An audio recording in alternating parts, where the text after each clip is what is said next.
Mr. Clerk, the time is 6 o'clock. I'm going to call this special meeting of council to order. Town of Aurora acknowledges that the Anishinaabe lands on which we live and work are the traditional and treaty territory of the Chippewas of Georgina Island, as well as many other nations whose presence here continues to this day. As the closest First Nation community to Aurora, we recognize the special relationship the Chippewas have with the lands and waters of this territory. They are the water protectors and environmental stewards of these lands, and as a municipality, we join them in these responsibilities.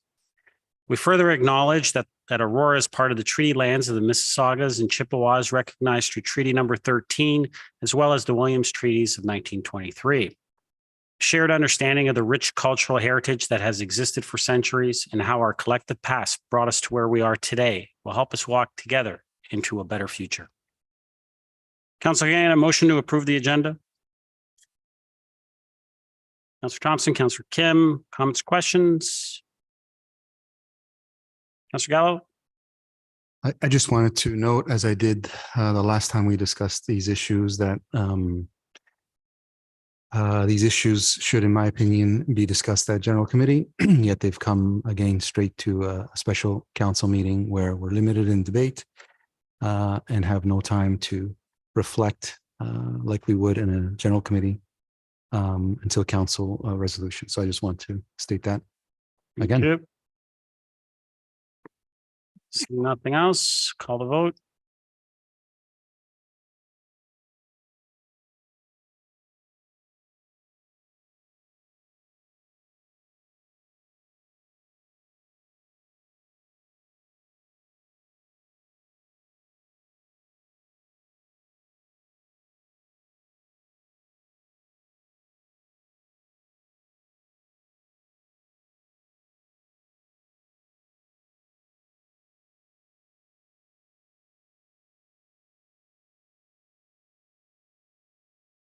Councilor Gillen? Yes.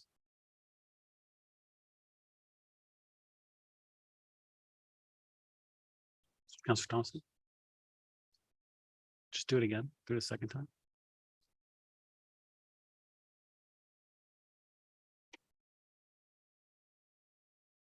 Did it go through?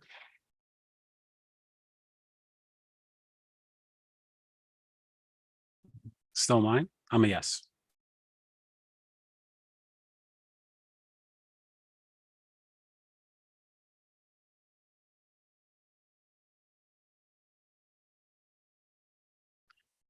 Carries.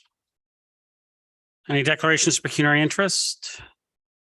Seeing none, no delegations, items requiring discussion. We'll start with 6.1, the Aurora Town Square Report Chronology. Ms. McDougall, I believe you are giving us a presentation.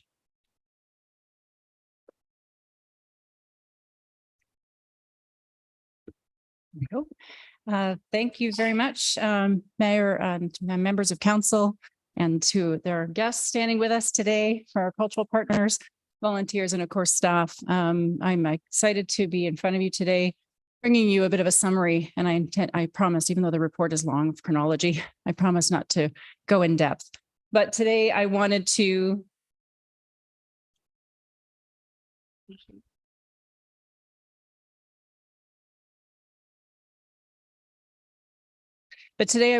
acknowledge, obviously, this is, even though this shows 2017 to 23, this is the collection of reports during this time.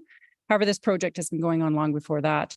And in fact, started one of the motions on August 11, 2015, a motion from Councillor Thompson, seconded by, at the time, Councillor Maracas, for a design firm with the vision and conceptual plan for the cultural precinct and the cultural plan itself to come back. So it started before this chronology before you, but these are the most important pieces that have sort of steered the ship, I'll say, as we've gone through the path. Acknowledgements, I wanted to start with mentioning and supporting the council members and thanking them over the time for this vision that they've had. Certainly there's been multiple terms that have provided the support and the direction along the way. We have certainly an extensive list of cultural partners, and also it extended beyond that, arts and cultural groups that have worked with us along the way. Project partners, most notably the Aurora Public Library and ACC, the Aurora Cultural Center, and our own Aurora Museum and Archives. As far as the public library, I wish to extend a special thanks to our Bruce Gorman, the CEO, and library staff for their patience during construction, but yet while maintaining the support and enthusiasm for ATS for what it can offer. ACC, and for their tremendous support and as a partner navigating all of the discussions, they have shared in the town's vision of how this space and this site will be incredible for years to come. A special thanks to Suzanne Haynes, Executive Director, for her passion and cooperation along the way, along with all the volunteers in their board for the shared vision. AMA for the staff and their collaboration regarding the museum and what its future will hold. And also to our own Phil Rose, Manager of Cultural Services, for his current and maintained vision and leadership navigating this incredible relationship we have with the Cultural Center and our other partners towards what Town Square can achieve. It has been a very, very long history, originally known as the Library Square, to be changed to be the Town Square. It has been discussed for decades, some even before 2015, when the cultural precinct or the area was envisioned for culture. As this project is very complex, including the specialized spaces, equipment, outdoor ice rink, water feature, multiple HVACs, and so on, it has resulted in many discussions, reports, meetings, workshops, and of course, milestones that we've achieved through over the years. Through this, we've maintained a vision and value through all of our planning and phases, initially starting with the concepts of community connection, culture, creativity, celebrations, and collaboration, to more notably recent, our vision and values extending to include excellence, embracing diversity and equity, respect, and accountability. And albeit it has been a long path with many starts and stops, not to mention the riding the wave of the pandemic in the middle of it all, but with the amazing partnerships, discussions, and negotiations, we are confident that Aurora Town Square will exceed expectations for years to come. And as I say, milestones in this report, I plan to summarize. I'll leave some on the screen. I might highlight a few, but I'll keep moving as we go through because it's all noted in the report. Some of the key important items that were noted for decision-making was ultimately the contract award for the planning partnership for their preparation of the site of Library Square in 2017. And believe it or not, in 2018 was the initiation of renaming Library Square back in 2018. In addition to that, expanding and detailed design of the Church Street School expansion had commenced, resulting in initial preliminary phases of a 3-story floor, including a theater. Extended over into March of 2019, this design resulted in an addition for 22 Church Street School. Outdoor square was approved, and additional funding was put aside for enhanced parking areas along Church and Victoria. And as such, based on that initial design of site, an operating plan was pulled together based on an MSB, or a Municipal Services Board model. This was an operating plan, preliminary in nature, was developed and approved for the 3-story addition and outdoor square. This additional $720,000 at that time for the purpose of establishing a baseline for operations. We achieved that by compiling the current collective budgets, resulting in a conservative operating budget for the expanded facility. From May to October, milestones. At that time, council had directed staff, or during that time, council had directed staff to also go off and consider extension to the scope of work, including a linkage, which then subsequently was approved to be a bridge, pedestrian bridge, library entrance vestibule, and the front facade for the library. Cafe, snack bar was to be added, and as well, an extension of the library, new Yonge Street entrance, multipurpose rooms. This all culminated in between November and December in a project budget. At that point, resulting in a project budget of just over $51 million. This was determined and funded, including washrooms extended, performance hall acoustics, and color facade was added to the scope. I should say at that point as well, part of the project scope was to include some R&R work, some repair and replacement work that was already part of our budget, but to include it during the capital project so it could be done at the same time. And this was to be achieved through the 22 Church Street, as well as the library had some improvements to be done. From March to June, Unfortunately, the pandemic hit. This was in the midst of that aspect, resulted in impacting all of our operations municipally and our partners, resulted in a little bit of disruption of how we delivered services and also our opportunities to meet. We did, though, get together and continue to work as best we could. At that time, also, the decision by council was made to not proceed with the MSB model. While it was the most inefficient for business planning purposes, it was determined to not be the best solution for the partners. Therefore, direct versus hybrid was to be further assessed. It was in June of that year that council approved not-for-profit model, municipal hybrid. And then subsequently, following shortly thereafter, council directed staff to develop 3 working groups to focus on working with our partners and establishing some of that framework for how the facility would operate. August to November, we came to council in August of that year. The construction budget task force was approved, resulting in some council members attending, and it was determined to be established to monitor and examine all financial and budgetary aspects during construction, and the spending of course, the contingencies. The tender was awarded at that time for just shy of 52 million. The alternative name for Town Square was approved in March or in between the timeframe of March to September, formally replacing a Library Square. Council then also approved at that time that town would be responsible for the computer network, Wi-Fi, networking in general, meeting room and hardware software, facility bookings, and staff to develop space usage room policy. As far as the Aurora Cultural Center space allocation and usage was to be governed by the provision of cultural services agreement and the lease agreement between the town and ACC, which does require updating. And until decisions are made, we've done a lot of work, thanks to Bonnie. I know you're in the room, and I think Craig may be here, along with Suzanne. There's been a lot of work in preparing that agreement. It is still in draft form, but we've worked on a lot of assumptions based on what's before you in the business plan. From March to June, just a quick status here, providing council an update on the agreements and IT services. Most notably here that the town and the ACC have worked together to develop that services agreement to a point where it, just depending on where we go with the business plan, it is fairly easy to bring before council. There's many meetings on that, and certainly we're not far off from bringing it for you. And then this year, February to July of 23, the project budget Town Square was increased by 1.2 million. This was the capital component of it, but it was funded by the collection of funds through the capital campaign. The asset management, we also brought a report asking council's permission to include some additional finishing and repainting of the existing 22 Church Street indoors, including improvements to Breivik Hall, Aurora Room, and so on.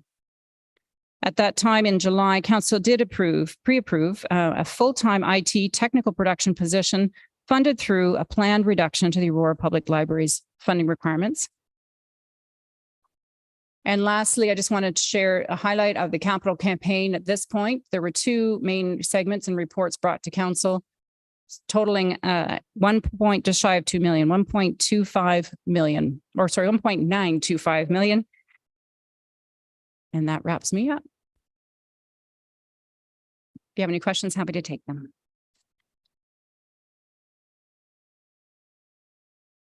Council, first, can I get a motion to receive?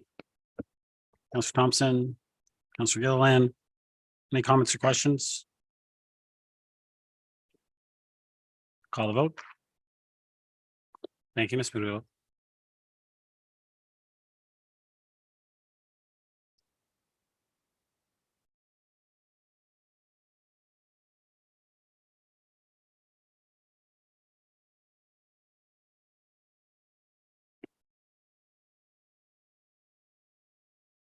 Councilor Reese. Councilor Reese is a yes.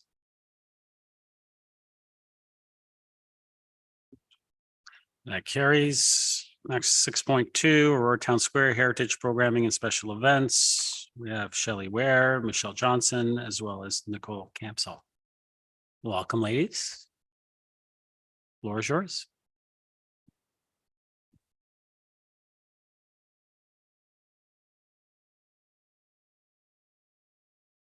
Good evening, Mayor and members of Council. We're thankful to be here this evening to share with you the heritage programming and special events planned for Town Square.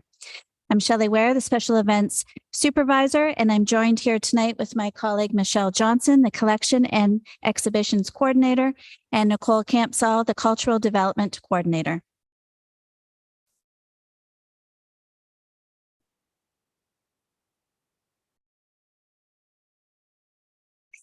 With the addition of Town Square in the community, Aurora will no longer be York Region's best kept secret. It will be the cultural destination for those escaping the big city.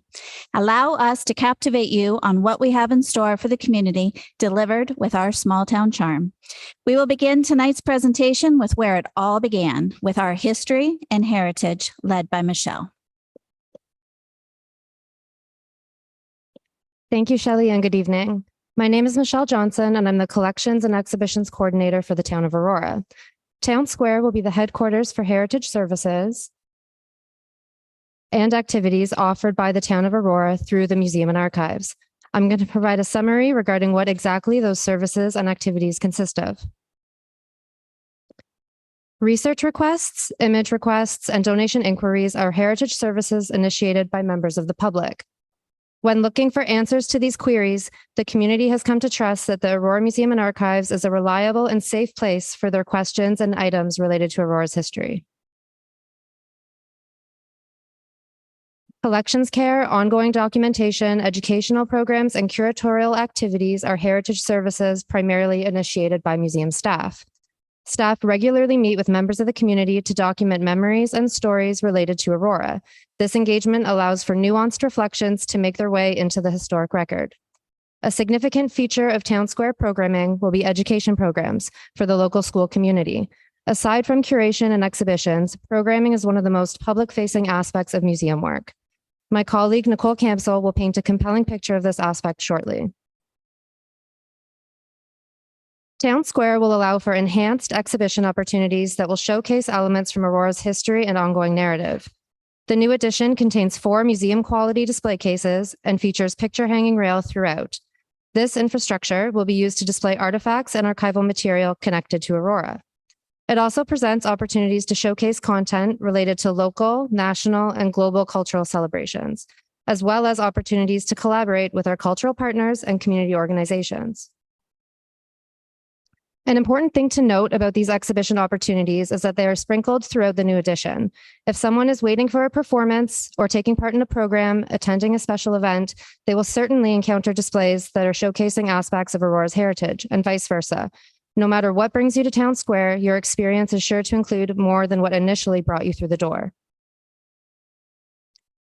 The Aurora Room will house a long-term exhibit with relevant connections to the curriculum that will complement education programs.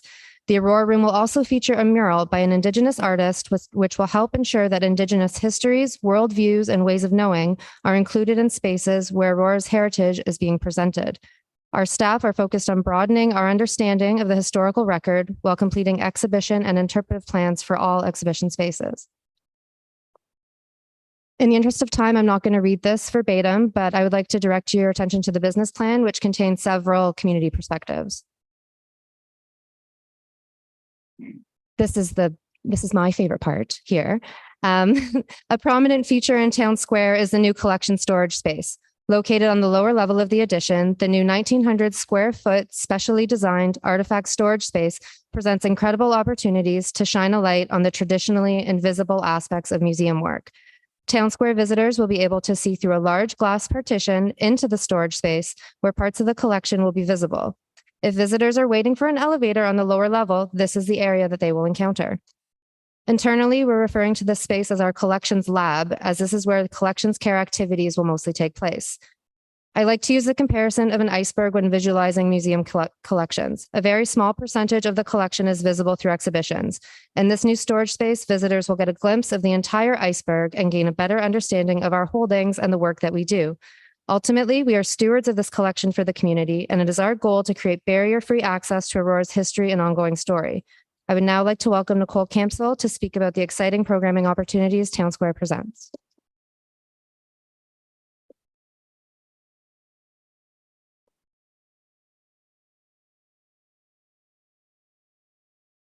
too far.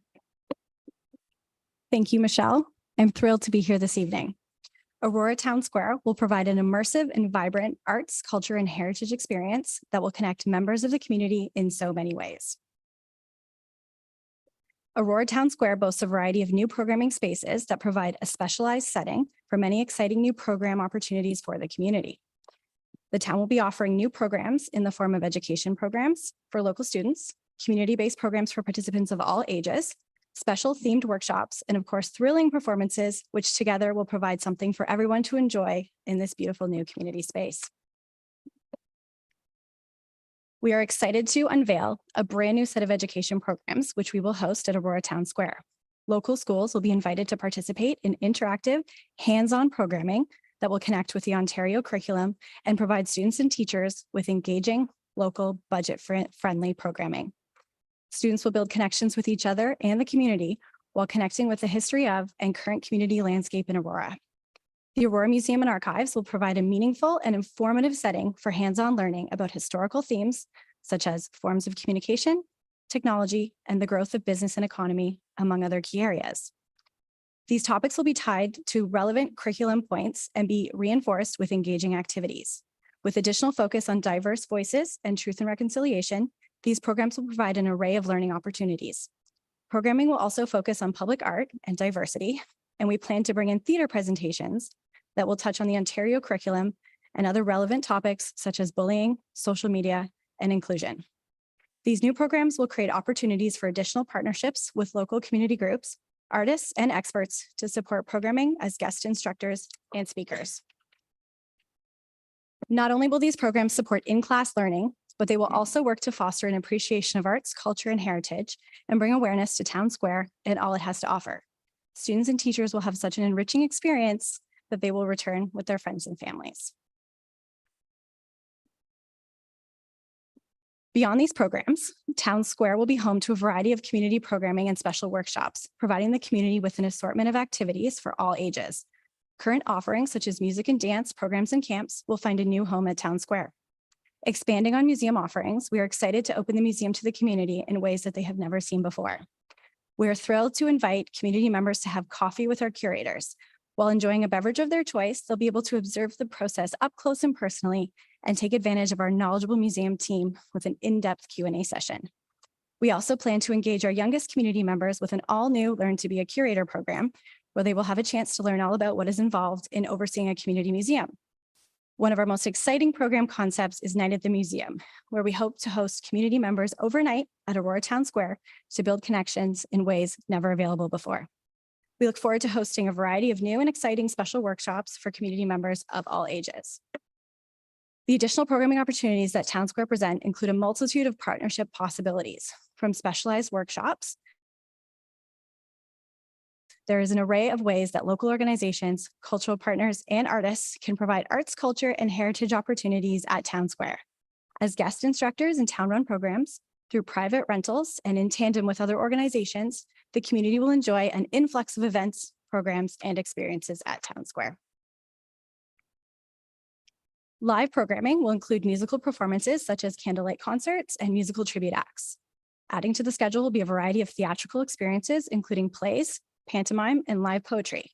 Enhanced experiences such as murder mystery dinner theater and burlesque brunch will also be offered to appeal to a greater audience. Culture Days is a national celebration of arts, culture, and heritage. Each year in Aurora, a variety of Culture Days programming is enjoyed by the community. Aurora Town Square will provide one central location with specialized features to appropriately present Culture Days programming. These specialized spaces at Town Square will provide an opportunity for Culture Days organizations to streamline and expand their offerings, providing an enhanced community experience. What's even better, we plan to do this with partnership with local organizations, artists, and volunteers. There is so much knowledge, skill, and experience in the Aurora community.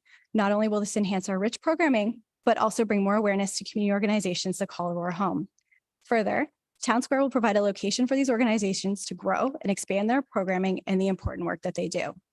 We're having ongoing conversations with organizations as to how Aurora Town Square can help support and expand their programs and initiatives. The 250-seat Black Box Theater will allow marquee theatrical productions to step on stage and perform for the community at home in Aurora. We are thrilled to welcome the Society of York Region Artists to resume their meeting schedule in Brevic Hall. In attachment 2 of the Aurora Town Square Business Plan, you'll see a variety of testimonials from some of our cultural partners. This evening, we've highlighted a message from Javed Khan, president of the Aurora Sports Hall of Fame. Again, I'm not going to read it, but the Aurora Sports Hall of Fame is thrilled to host their annual induction celebration evening at Aurora Town Square and share just how important it will be to their organization. Thank you for your time this evening. In the spirit of community celebrations, I welcome Shelley back to discuss special events at Town Square. Shelley, how much time do you need? Council, can I get a motion to waive procedure to allow for the extra 2 minutes and 32 seconds, did you say? 32, you can time me. All right. Mr. Clerk, you got that. Moved by Councillor Gallo, second by Councillor Thompson. All those in favor? Opposed? That carries. Go ahead, Shelley. Set the timer. We got it set. Okay, Aurora Town Square is going to provide new and enhanced special events opportunities. This dynamic and engaging space will strengthen our community and our cultural fabric as it becomes York Region's gem. We know that events are fun, but they're much more than that. Events are a pivotal tool in keeping our economy afloat. People travel great distances at times to attend special events, as the event itself is only one component of their experience. They arrive early, they stay late, taking in other attractions, enjoying meals or overnight stays that all result in additional dollars spent locally. Special events play a vital role in the growth and development of communities. They are an essential tonic for the community's survival and connectivity. The fast pace we find ourselves in makes it challenging to find time to build meaningful relationships with others, but events bridge that gap. Special events weave the social fabric of our community by creating opportunities to interact, to celebrate, enrich people's lives, promote inclusivity, and stretch our imaginations. They educate us about people and place, as the values of our community that we hold dear in our town is the story told by the events we produce. Town Square provides a new landscape which will refresh and take our events to an entirely new level. The art show and sale, which will be celebrating its 60th anniversary in 2024, arguably the longest running art show in Canada, will elevate its prestige in this new home. The Aurora's Performing Arts Festival will move from the enchanting town park to the incredible Black Box Theatre, and our Christmas market and menorah lighting ceremony will have a new atmosphere that is warm and welcoming. Each of these events are successful in meeting their objectives, but Town Square will elevate these experiences and programming that will be developed.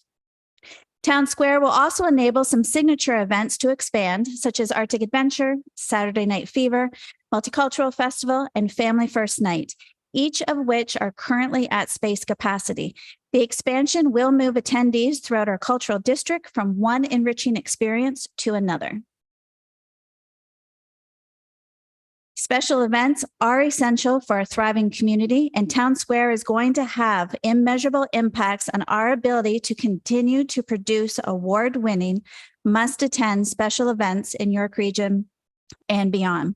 Town Square immediately enables us to refresh existing events, expand our programming, move attendees throughout the cultural district, and it creates the optimal space to work with even more community partners on the town's event delivery model.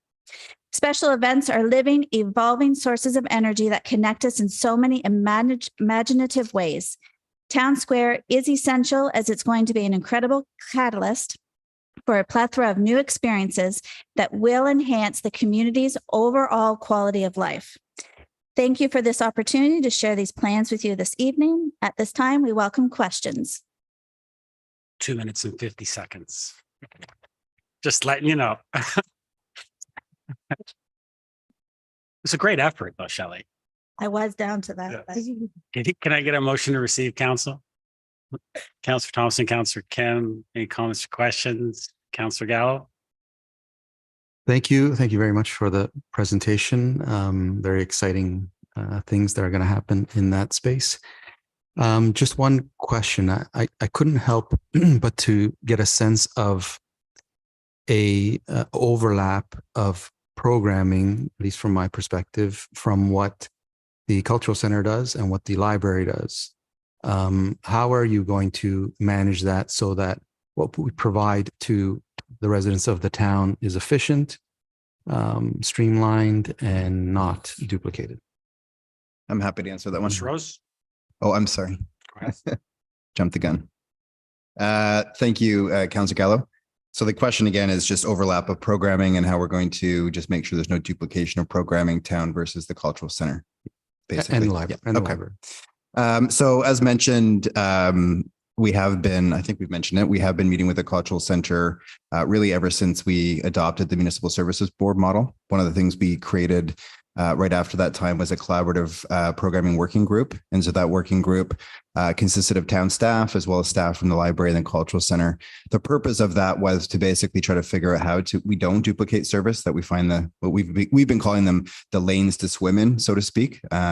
So we do know that there's going to be some overlap, which we've realized is okay.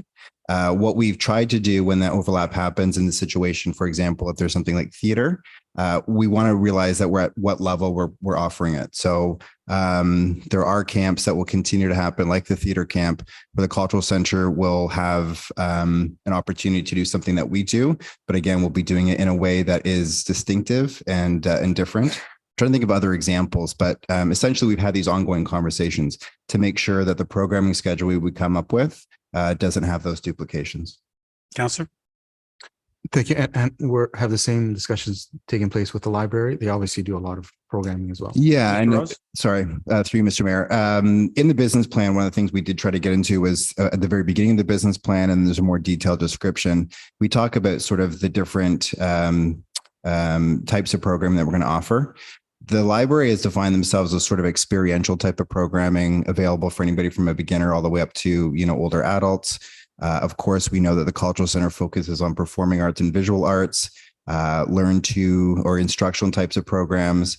They'll continue to do that. And the town tries to find the niches and the gaps in the programming in the community. As much as we can, we try to respond to community demand when we see a program. There have been some opportunities where programs, I'm thinking of one example, which is ukulele, which was a town program, which has been passed over, will be passed over to the cultural center to run, knowing that that was a duplication and made more sense for them to take on that. So we have those ongoing conversations about programming. I feel like we're in a good spot right now in terms of, year one programming, as far as making sure that we don't duplicate. That collaborative programming working group will continue to meet now, as well as, throughout the first year of operations, to make sure that, the optimal mix of programming is what we're delivering to the community. Councillor? Okay, thank you. Yeah, just as a comment, I always review the leisure guide, and I notice a lot of programs that the town offers. There are duplicate services, and sometimes in competition with private entities as well. So a review of all of that, I guess, in the light of what we're doing here, is probably not a bad thing. Thank you. Councillor Thompson? Thank you. And thank you very much for the presentation this evening. Certainly, we all want to see the space well utilized, and it's great to see that you have a number of programs and events all sort of planned out. But I guess one of the challenges going into 2024 is, as well, we are striving towards a specific date that could actually be delayed as well. And so I just want to know how you're approaching the potential for some of those delays in the first quarter or second quarter of the year, either through Mr. Rose or Shelley or whoever would like to take it on. Shelley?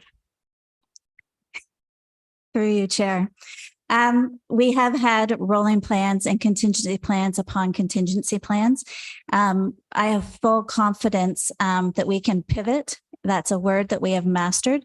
And so you'll see later on in the grand opening presentation, there's an aggressive plan in place, but for every plan and step we've made, there is a supporting principle to go behind it. And where an experience may be missed due to a significant delay, it's not missed.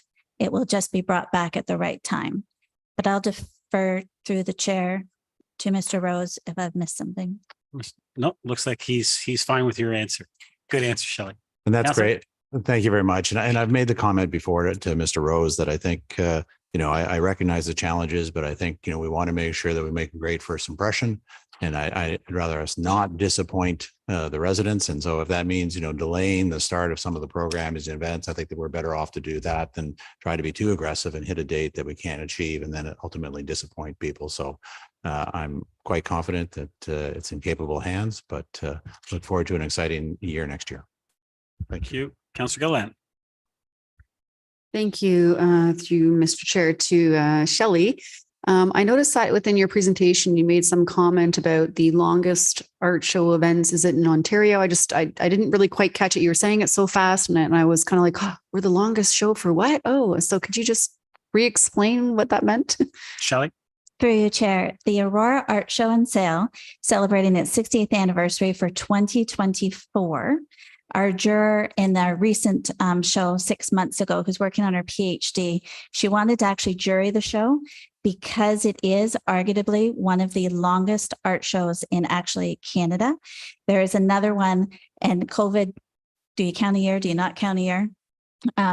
It's neck and neck with another, but it's enough with defendability to say arguably one of the longest.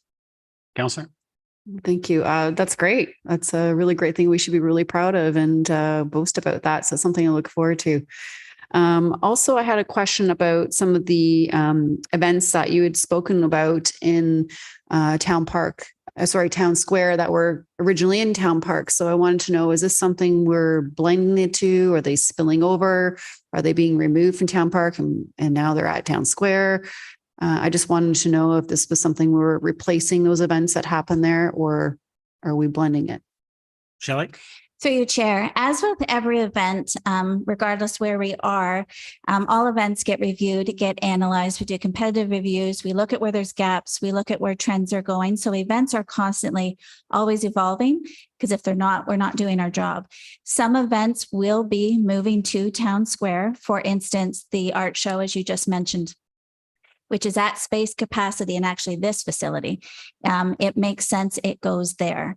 When you look at the Christmas market, which was originally at the senior center, we had indoor amenities, and it was really the blessings between those two. And we slightly lost that and have done a good job at Town Park, but Town Square provides additional amenities, features that can really take that event to its next level and really make it what it was destined to be. So it can exist at Town Park as it is, but the prestige, offerings, and overall appeal of it is really going to be elevated at Town Square. So each event isn't taken lightly. They really are evaluated in terms of where the best fit is, as well as taking into effect the wholesome experience. Because as Michelle mentioned, like you go there for one purpose, but you're going to be enriched by another. And we really want that immersive cascading of experience that you will hopefully see. And as well, once you're in the facility, then you get into the cross promotion and have you back, but have you back when you bring your friends and you bring your visitors. And that's how we're going to evolve. And that's where the energy is going to spark. Counselor? Great. Well, I look forward to it, and it'd be interesting to see how that changes and ebbs and flows. And maybe that opens up other doors for other collaborative events that may occur maybe at the same time at Town Park. So I still think that people think of Town Park as the heart of the community where things happen. And yes, Town Square has obviously a lot of different opportunity, which we all welcome. But I just don't want that to go unutilized for what we actually intended with the Armory. And we have a rink there in the winter. And obviously we have people playing ball and people are playing, doing splash paint. It's a family place as well. And I just hope we continue on with that too. I have one last question through you, Mr. Mayor, to Mr. Phil Rose Donahue. I've heard a couple times that you had made some reference to Municipal Service Board, and I don't recollect in the 2019 report ever making any reference to the Municipal Service Board model. It was rather like best practice and utilizing numbers that were with the cultural partners. And so I thought perhaps maybe you could clarify that, because I don't recollect any specific connotation to say that that's what we're modeling on. Mr. Rose? Sure, through Mr. Mayor. So the business plan itself, I think you're right, March 2019, the one that was approved by council. I don't think there's any mention of Municipal Service Board. We do know, however, that the consultant that put together that business plan was working on the Municipal Service Board model. That predates me. It came in July of 2019.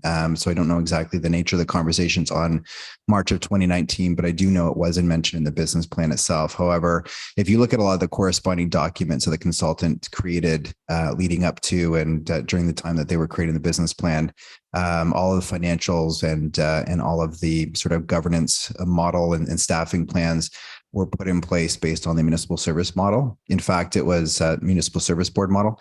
In fact, it was actually the first Ontario Performing Arts Centre in St. Catharines that was more or less sort of the template of the model that they were working with, which was, I think in Ontario, at least the first Performing Arts Centre that operated under that model.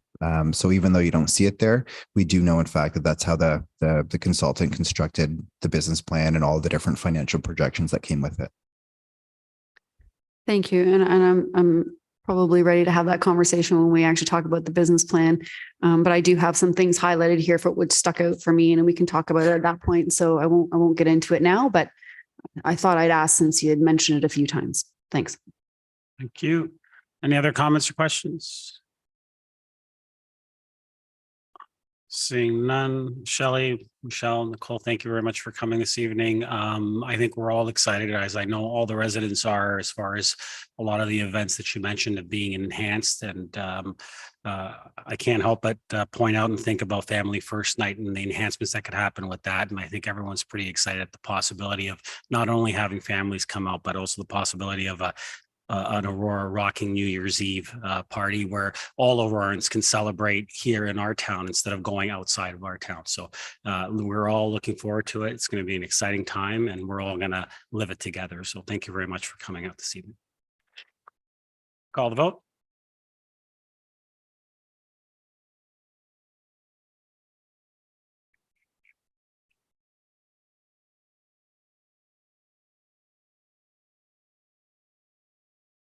That carries. 6.3, Aurora Cultural Center Programming Presentation. Suzanne Haynes, Executive Director. Suzanne, welcome. Floor is yours. I'll wait for my presentation to come up.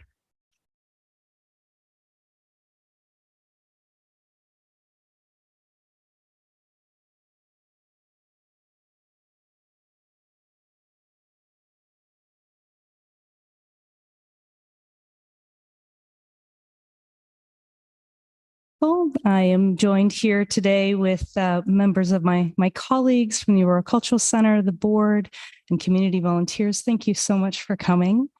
And I'm so pleased to be here on behalf of the Aurora Cultural Center.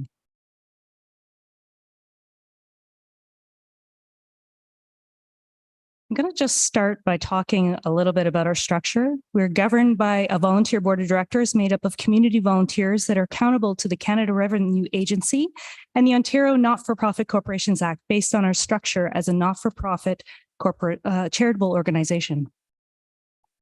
We are so excited to be a part of this presentation about Aurora Town Square because 22 Church Street is our home. We've lived there since 2010. We've built strong programming components. We've built relationships with hundreds of clients that activated the space. We know the quirks of the space, when people want to use it and in what ways. And even while we've been programming offsite for the last few years, we still hear strongly from the community that they are looking forward to be back in Aurora Town Square with us. The next 4 slides I'm going to move quickly through as it lists our current programming as something that you can read at your leisure. There's lots of detail here. This outlines our gallery and visual arts programming and our responsibilities for that program. Here are the details of our performing arts programming, including various series that we've built for the community. Our education programming is available all year round and in elementary schools. And lastly, our rentals program, a program built of clients that'll be looking for a place to come back to. This program helped to subsidize cultural center programs offered to the community. In the hybrid governance model, we'll be shifting away from this responsibility. And a note about our current staff. This staff delivers our programming listed on the preceding slides.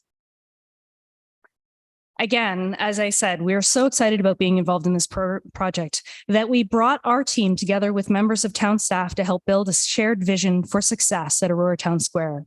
You'll see this detailed vision, mission, and core values in the business plan. These foundational statements and values will drive how the two organizations work together in the space. The words are chosen carefully and purposefully to provide inspiration and direction as we make decisions to serve the community. As I move forward into the rest of the presentation, I wanted to make note and be clear that the new programming add-ons we are talking about will be funded by additional revenues gained through our new opportunities in Aurora Town Square. We are not asking council to underwrite these new opportunities. First, in gallery programming.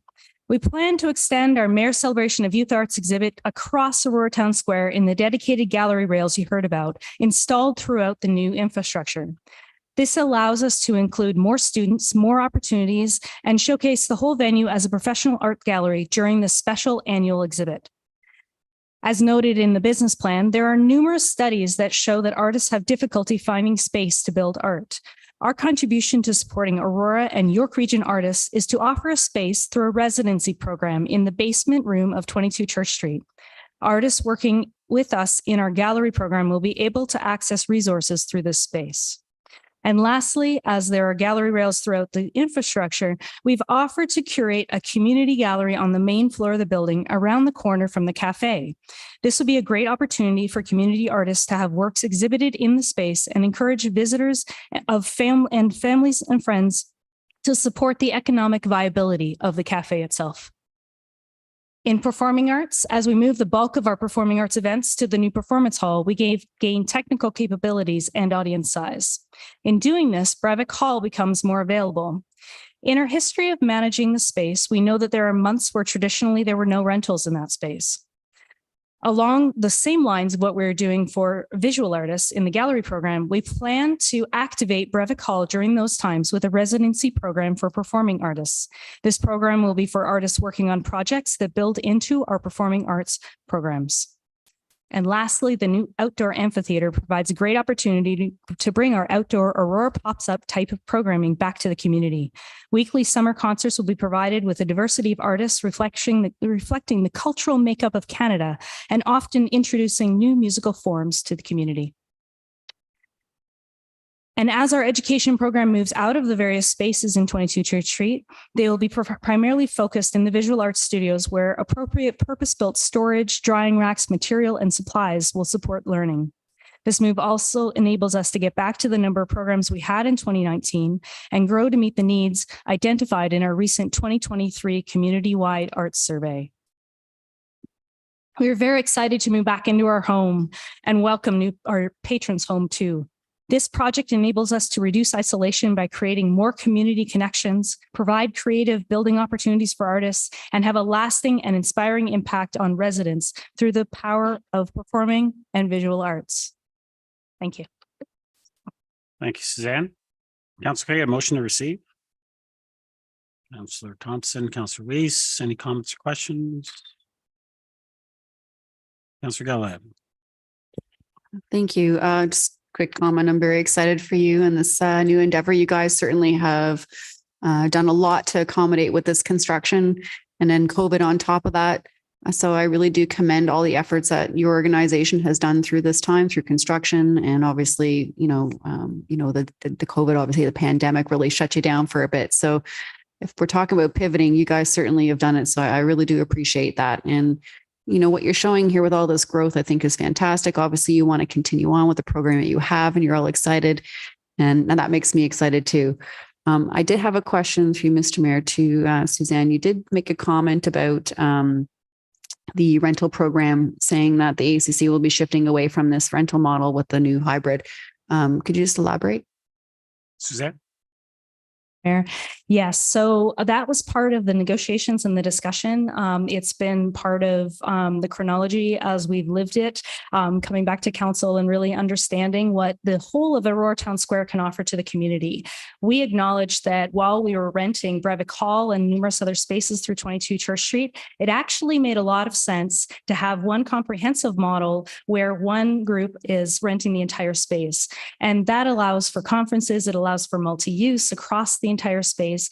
And in doing so within the structure of the town, taking that on, it allowed us to just kind of think about the programming and the artistic programs that we have. So we were really behind this idea. And what we do know, though, of course, is that through that rental program, it had always been a core part of what we did. And there was a revenue source attached to that. So the challenge is, of course, when you give up that program, you give up the revenue as well. And we don't want to charge the residents more for the programs because of that loss of revenue. So we are working with town staff on how we might be able to look at the new opportunities that are afforded to us through Aurora Town Square and perhaps, look at covering that loss in other ways.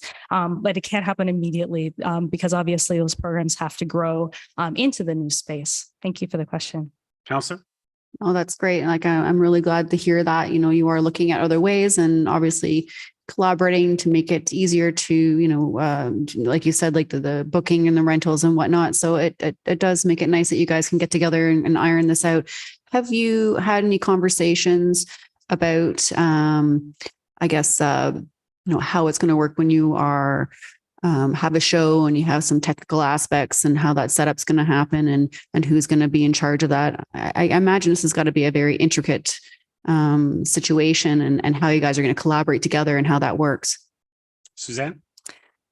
Through you, Mr. Mayor. Yes, we have had quite a few conversations, and it was an area that was discussed as an area of expertise of the Aurora Cultural Center. So we have been putting on concerts for the last 13 years, and we have even a longer standing acumen within the staff and understanding of how to do those kinds of activities. And so we've been collaborating with town staff to see how we might provide those services for all rentals, all events that happen that require that kind of audience management and production services. So you'll see in the business plan where the Aurora Cultural Center is offering and interested in taking on those tasks on behalf of the town as an additional service. There was a mention about our agreements. Ms. McDougall talked about the fact that we have an agreement. Our agreement does say that we have the right to rent Breivik Hall. It also doesn't say that we have the ability to have this additional service as part of, because we weren't contemplating at the time that we would be doing that on behalf of the town. So there's elements of the agreement that would have to change in order for us to be able to take on these tasks and also give up the other tasks. But I can tell you that the team is very excited about the opportunity to shift into this kind of support for all clients in Aurora Town Square. So as someone rents the space, there's a real flow through where they would go into the booking agent at the town and then really be handed over for quoting and understanding of the event so that we can make sure the client has an accurate quote for the number of production people that they need in front of house and how that management would work. And then when the client actually comes in, they would work with the Aurora Cultural Center staff team to activate that. So we would help to build that professional customer experience and would help to build that professional client experience so that they can walk away with an understanding that they've just, worked with individuals who have done this over and over and over, and not to dismiss what town staff have done on their events and all of that. We've worked within this kind of context in a lengthy time. Counselor?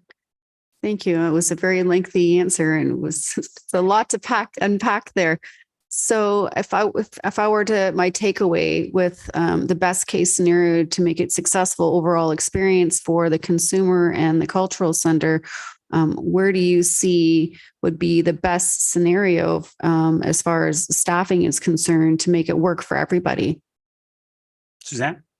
Through you, Mr. Mayor. Well, this is part of the conversation because we are a not-for-profit charitable organization. We function within that model.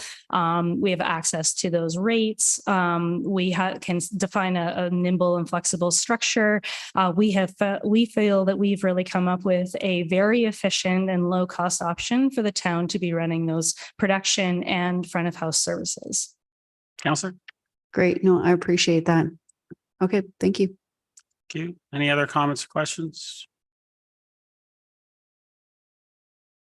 Suzanne, thank you very much for coming this evening. We appreciate it, and we appreciate all the work that the Cultural Center is doing with staff to make sure that this project and the square is highly successful, that we're all looking forward to. So thank you very much.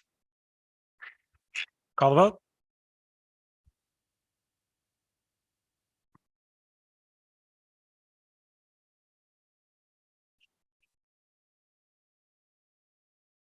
That carries. 6.4, Aurora Public Library. Bruce, Mr. Gorman, welcome. Floor is yours. As you know, I'm always very excited to be here as we talk about Town Square and the Aurora Public Library's role. We never left during any of the construction or the pandemic. We stood strong and served this community well during difficult times. But as we thought about Town Square 5 years or so ago, we saw the value in Town Square. We saw how it would really change this community in a pretty remarkable way. And that's why we decided to really put our money where our mouth is and assign some of our DC money to the bridge and to the corridor. And we think that was a really amazing decision for our board to take. Adam Mobb's our chair here right now. And we think it was a really great decision for what Town Square represents. It's a physical connection, yes, between Aurora Public Library and Town Square, but it represents, symbolism too, that I was thinking about this afternoon. Words like unity, friendship, strength, stability, togetherness, all those things. And that's not just for Town Square, but that's for this community and all the things that will happen in Town Square that will be memorable events that the mayor was just speaking of. So we are thrilled to be part of that. We as a public library bring a lot of people to Town Square. We're just recovering from the pandemic and the construction project. So 260-ish thousand pre-pandemic, and we're right around 220. So next year we'll get back to our previous levels. And then, as I say to my staff, the sky's the limit from there with some of our programming and what we intend to do.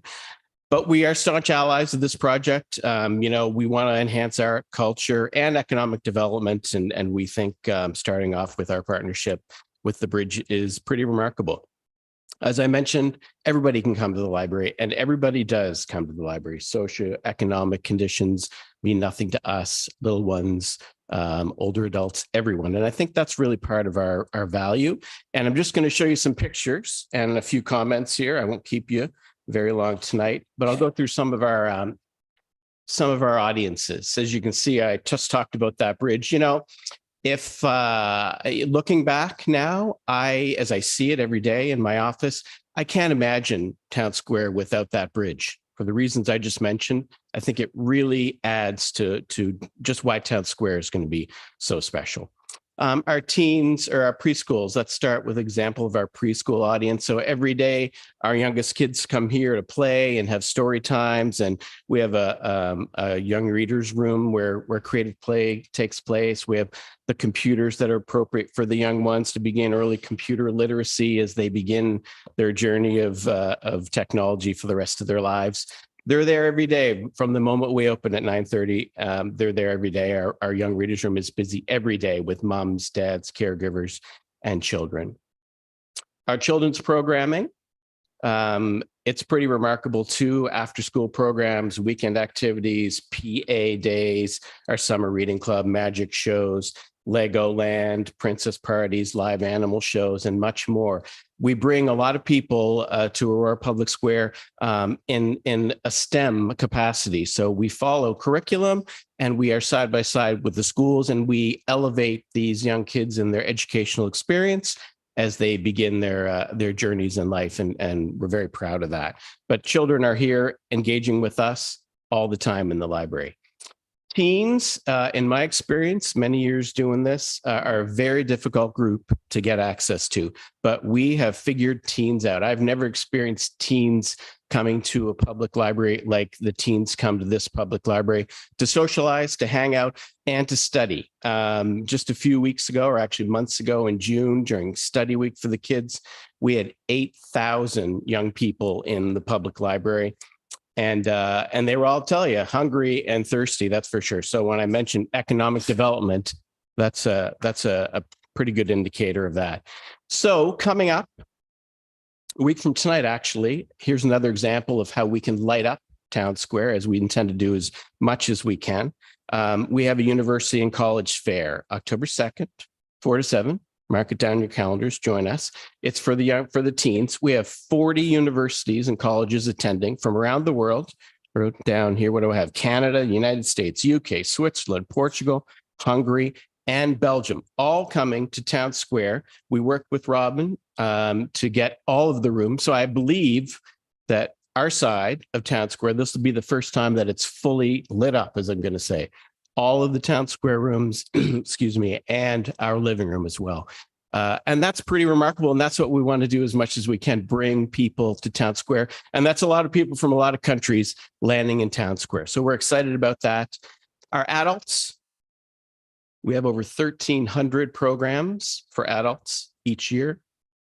We have a fabulous new living room that we use all the time for events such as author readings, community celebrations, topical conversations. That's our partnership with York University up there and others.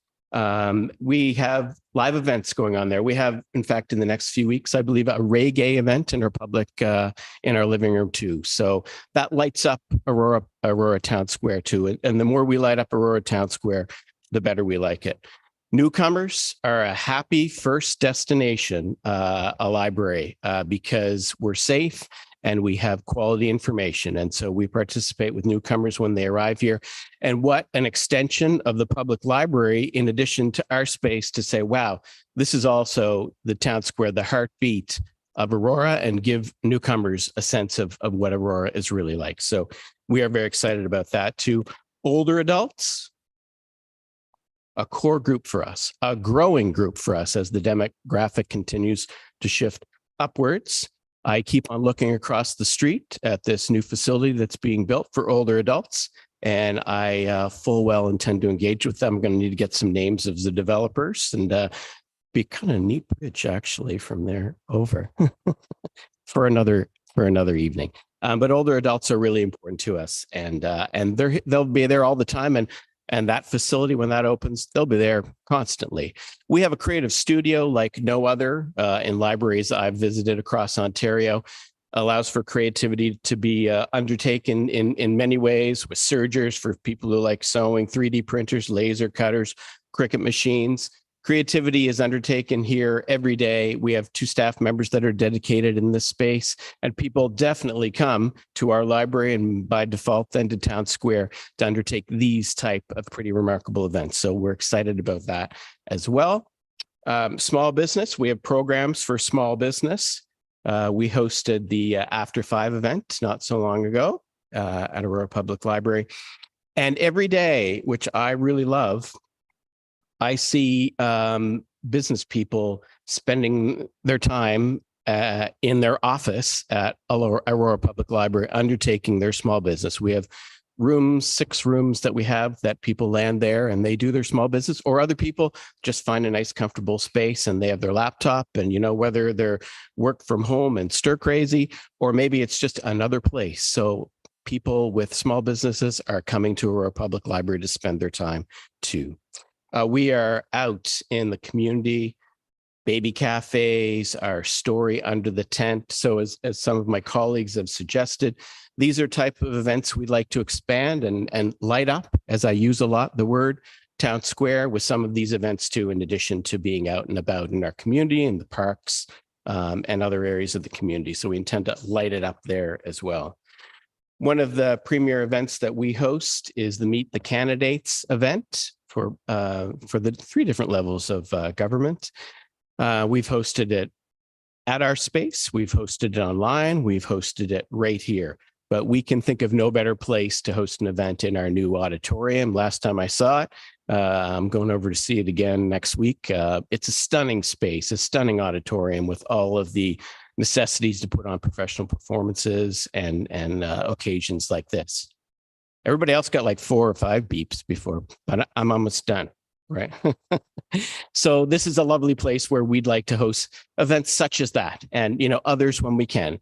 As I said, we want to light up Town Square as much as possible. We're vested in it. Our bridge makes us part of it, makes us inclusive. We're here to make this Town Square successful. You know that from the beginning. We started talking to you 5 years ago. This is a stage right now we're in, but when Town Square is open, It'll be the vibrant place that myself here today are telling you, and my colleagues have previously told you. So we can't wait for the town square to open, and I'm looking forward to the opening plan that someone's going to present in a few minutes, and continue on with this pretty remarkable journey right here in Aurora. Thank you very much for your time. Thank you, Bruce. Council, can I get a motion to receive presentation? Councillor Weiss, second. Councillor Kim, any comments or questions for Mr. Gorman? Councillor Weiss. Thank you, Bruce, for the great presentation. I want to thank the other partners as well, both the town and Shelley and her staff and Suzanne and the other staff. The success of this is firmly in your hands. And I want to give you as much credit as I can for bringing people to Town Square, because that's a vital part of what we're doing. So I want to thank all the presenters today for giving us the confidence that this is going to be the success, because I can feel the passion, I can feel the motivation. So thanks very much for you, your staff, Shelley, and Robin and her staff, Phil, and all the work that you've done to get us to this point. Thanks. Thank you. Any other comments or questions?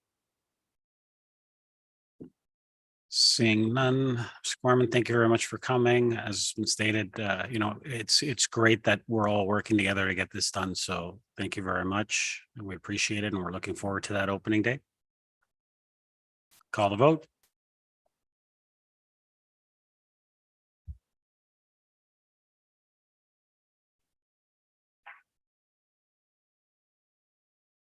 That carries. 6.5 for Town Square Business Plan. Mr. Rose, you're up. Floor is yours. Yes. Give me 1 second. Adjust my wardrobe a little bit. Thank you. Good evening. Actually, let me just do one more thing here. Good evening, Mayor and Council. Thank you so much for having us here today. I've been told I can take as long as I want on this presentation by the CAO and by Robin, so this might take a little while. Yeah, I'm very, very excited to be here finally to present the business plan for Town Square. I hope it shows, but it took many, many collective hours to put together. Before I actually get into it, I do want to do a bit of my own Oscar speech by saying thank you to a few people. First of all, I just want to say thank you to the CAO and to Ms. McDougall, my director, for their leadership, guidance, for being really just available throughout my entire time, last 4 years here, and really just being amazing mentors and providing their feedback. I've just never had a chance to have so much sort of one-on-one time and sort of that real-time feedback. When you're working on something as complex as Town Square, is just really invaluable. Nicole, Michelle, Shelley, Sam, welcome back. Thank you so much for your input and for sharing the work that you've been doing recently, really to ensure that Town Square is going to be active with so many great programs and events. And we do know for sure that your experience, expertise, and passion will go a long way to making this project a really big success. Suzanne, the Cultural Center, you got your whole contingent here, which is fantastic. And I guess over here too. Bruce as well for the library, for your commitment to the governance model and its successful implementation. It really has been great working with you and your teams to build such a solid relationship foundation for the great work that we're going to continue to do at Town Square. And lastly, just a shout out to our cultural partners for your ongoing support and spirit of collaboration. I know the Sports Hall of Fame is here, Film Circuit, Nellie is over here, library as well. So thank you. Hopefully some are watching online as well. Okay, where do we begin? Phil, just to let you know, I'll give you a little extra time because of all those thank yous. Well, I had to get that out of the way. Yes, and as I said, I hope I don't hear to my presentation. Go ahead. Thank you. Okay, let's get into it. That's enough out of that stuff. Okay, so slide number 2. Okay, business plan context. So the business plan of the info we're sharing this evening is a culmination of 4 years of hard work. Obviously, it's more for others who've been here longer. As Robin has laid out, several Town Square reports have been brought forward over the last few years. The business plan is not only, though, the aggregate of all of these reports, in some ways it is, but it's also more than that. It's a reflection of the extensive engagement, research, and analysis done during these years. The business plan also reflects how our vision for Town Square has changed And I know we're going to get into this, but change due to the transition from the municipal service board model to what we now kind of abbreviate as the hybrid model. So what I've learned through this transition is that good business planning and effective governance implementation are ongoing processes that require constant commitment and consistent communication with everyone involved. And I think we've seen that especially with our core partners, the library and the cultural center. What we've also known is that every governance model has its own strengths and its own weaknesses. The hybrid model, for example, builds on the expertise and experience of each partner, which of course is a major strength. But there is also the potential for work to be siloed under this model, which is why it will take strong relationships and a shared vision between partners to be successful. Suzanne mentioned the shared vision, mission, values, and guiding principles, which is really at the front end of the business plan. And this really speaks to how our core values will help us build an operational strategy to work together and really better serve the public, which is our ultimate goal. The business plan attempts to answer many of the questions that have been raised here in the council chambers, as well as in the community, as we're out there talking to residents and others when we do our community engagement. Some of the questions are: who is doing what? How will the facility operate? What does the staffing model look like? What kinds of programs can we expect? And of course, what are the financial considerations? There's more as well. The business plan also identifies several key risks associated with Town Square during the startup period and the ongoing implementation of the hybrid model during these years. For each risk, and you'll see this in the business plan, we've identified a mitigation strategy. Finally, the business plan makes a commitment to tracking, measuring, and reporting on the objectives and key results we've established to hold us accountable. One of the key parts, two key parts of the business plan is both the operational plan as well as the staffing structure, staffing model. So we have identified the following areas of expertise that are required to effectively operate Town Square. You can see them up here. Quickly, let's go through them. They include facility maintenance, IT, programming, collections and exhibitions management, customer and visitor services, marketing and communications, technical production services, and audience management. So as detailed in sections 3 and 6 of the business plan, as reported to council previously, we know that the town will be responsible for facility maintenance, pretty much all of them except for the last two, technical production services and audience management. The rest, of course, will be part of the town's responsibilities. And of course, we know that the library and the cultural center will continue to have their own marketing and communications as well. But those are the ones we've reported on and we've identified with and received council approval on. Section 6 provides a detailed description of what these roles entail and which town staff will be responsible for them. The cultural center and the library, as we know, will continue to provide the same services and programs as they have previously, but with access to the new purpose-built spaces, which will provide opportunities to expand on or enhance their programs. And of course, we've already heard from the cultural center and the library in terms of what that might look like. The delivery model for audience management and for technical production services still needs to be finalized. We definitely touch upon it in the business plan.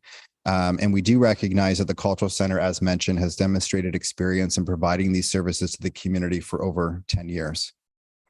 If the cultural center were to provide audience management and technical production services, not only for their own programs as they've done before, but for all Town Square user groups, the proposed staffing model would reflect what has been laid out in the business plan, but it's also in more detail in Suzanne's upcoming report. The financial considerations related to these roles is also covered in section 7 and specifically attachment 3, which corresponds to section 7. And I'll get back to that shortly. I'm going to switch a little bit before we get into the financial considerations and just talk a little bit about strategic marketing and communications. And thanks to Sam for providing the content for these three upcoming slides. So the marketing and communication strategy seeks to create and sustain excitement through the final phases of Town Square construction. It also guides the execution of engaging marketing and communication activities that demonstrate Town Square's long-term value for arts and cultural experiences, as well as community connection in Aurora. Moreover, it addresses residents' needs for accurate information. The strategy outlines all marketing communications tactics and promotional activities, including partnerships and collaborations, community engagement initiatives, the launch of the Town Square microsite, which is anticipated for later this year, the monthly e-newsletter, media relations, and all print and digital marketing materials, videos, and ads that lead into the first year of programming. The marketing and comms strategy is the foundation upon which all current and future marketing efforts will be built, including the grand opening marketing and communication strategy and social media strategy. Community engagement initiatives. So over 2023, staff have consistently attended town-led and town-supported community events to raise awareness about the project, establish deeper connections with residents, build excitement, and drive social media participation. On the left, you can see Sam and Nicole at the GO station, where they'll be, I think, sometime in the near future as well, reaching out to those that are boarding the train to go down to the city in the morning. Partnerships and collaborations. Fostering partnerships and collaborations have been yielding results that are mutually beneficial and often exceed individual marketing and communication efforts and capacities. They amplify reach, connect resources, and enhance credibility, thereby cultivating a stronger, more engaged community for all. And lastly, on the marketing front, detailed data on target audiences, their preferences and engagement patterns will continue to inform our tactics and marketing channels to maximize our impact and increase to inform our tactics and marketing channels to maximize our impact and increase Town Square brand visibility and community participation from the grand opening right through to 2026. We will measure our return on investment for marketing expenditures to ensure that resources are allocated to initiatives that deliver tangible results, which we will report on regularly. The comms team will examine the impact of our efforts on both Town Square and Town Aurora channels and achieving our objectives, assessing implementation and outcomes. Okay, so financial projections. A bit of a caveat. I know by just including this slide, it may be a little bit of I don't know what the right term is. I think without context, obviously, it's difficult to decipher. So I'm here to provide some context in what this rolled up version of our financial projections looks like. So as you know, we last shared Town Square financial projections with you on July 4th of this year. Prior to that, we did a presentation to the Finance Advisory Committee. The comments that we received from council members on July 4th were that you wanted to see a more thorough comparison between the Municipal Service Board financials from 2018 and 19 and the most recent financial projections under the hybrid model. There was also a call for a more holistic approach and a clearer description of the roles and responsibilities of each group, specifically the cultural center versus the town, once Town Square is operational. I think we heard your feedback. In section 7 and attachment 3 in particular, you'll see that comparison between the MSB projections with the hybrid model. So I'm not sure if you have it in front of you, but if you have a chance to look at attachment 3, what you will see in those tables, there's one for 2024, one for 2025, and one for 2026. You will see the Municipal Service Board model numbers on the left-hand side. Those are the numbers that we inherited from the consultant that put together the original business plan. The column on the farthest right are the total hybrid projections. I'm good to go. Thank you. Hybrid projections with the net showing on the bottom right in red of each table. These numbers are the sum of the towns and the cultural center's revenue and expenditure projections for 2024, 2025, and 2026, as I mentioned. And really quickly, I'm just going to insert a quick correction that was pointed out previously by Suzanne. Is just that the business plan states that the adoption of the hybrid governance model meant that the town, there's a couple spots where it's mentioned, I think once in the report and once in the business plan itself, which has now been corrected. There's a spot where it states that the adoption of the hybrid governance model meant that the town's projected income would be lower as revenue would be shared by the town and the cultural center. It's probably more correct. It is more correct to instead say that the MSB model saw the pooling of revenue and expenditures under one entity, the MSB. And so really it's either the direct model and the MSB model have the pooling of revenue and expenditures, whereas the hybrid model shows that each partner keeps their respective revenues and expenses.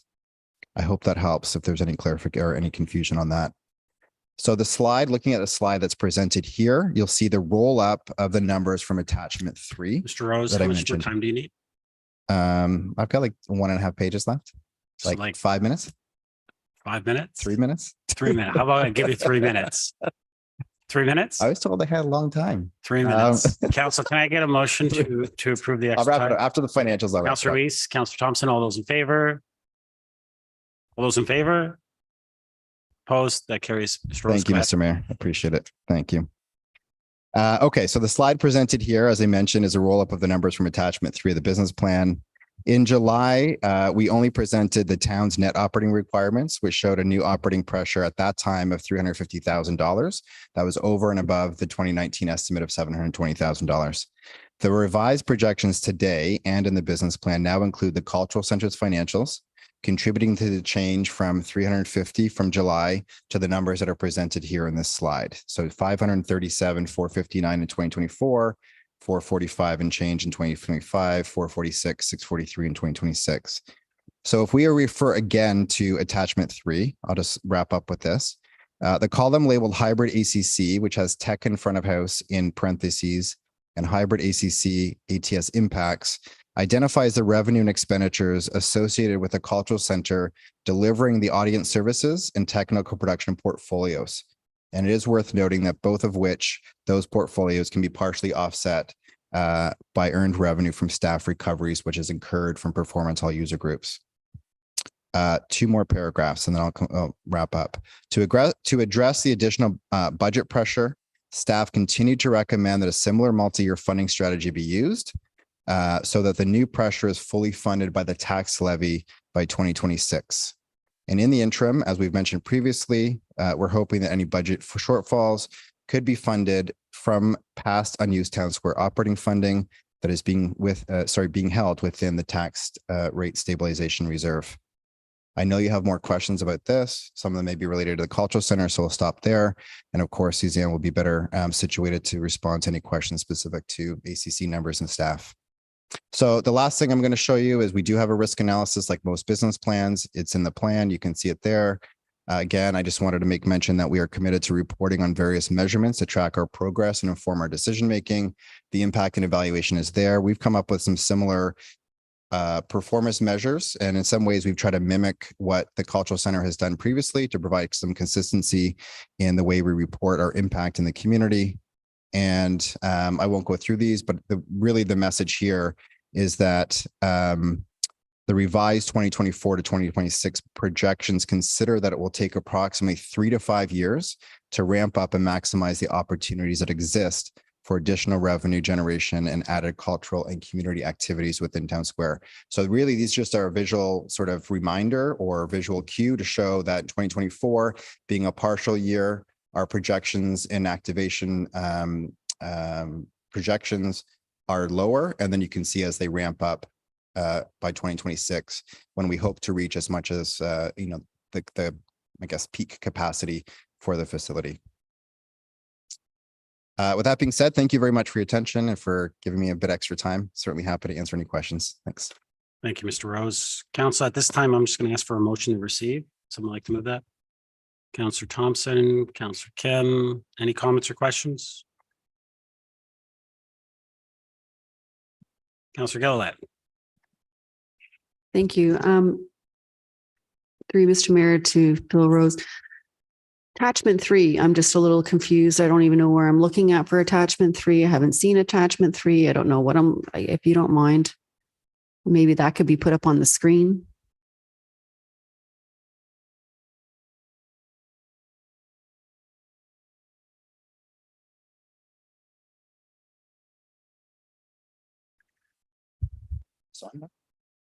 Your mic's on. Oh, that's on now. Okay. Page 158, Linda. Thank you. Through Mr. Mayor, and apologies for mentioning that out of context. It's in the business plan. It's at the very back of the business plan. So it's page 158 in the council agenda. So 156, 57, and 58.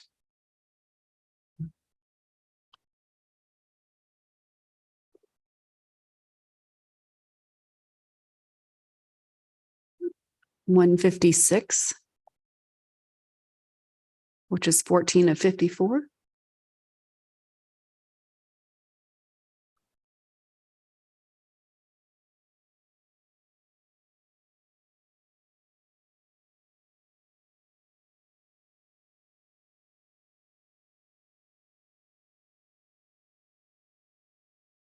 Yes.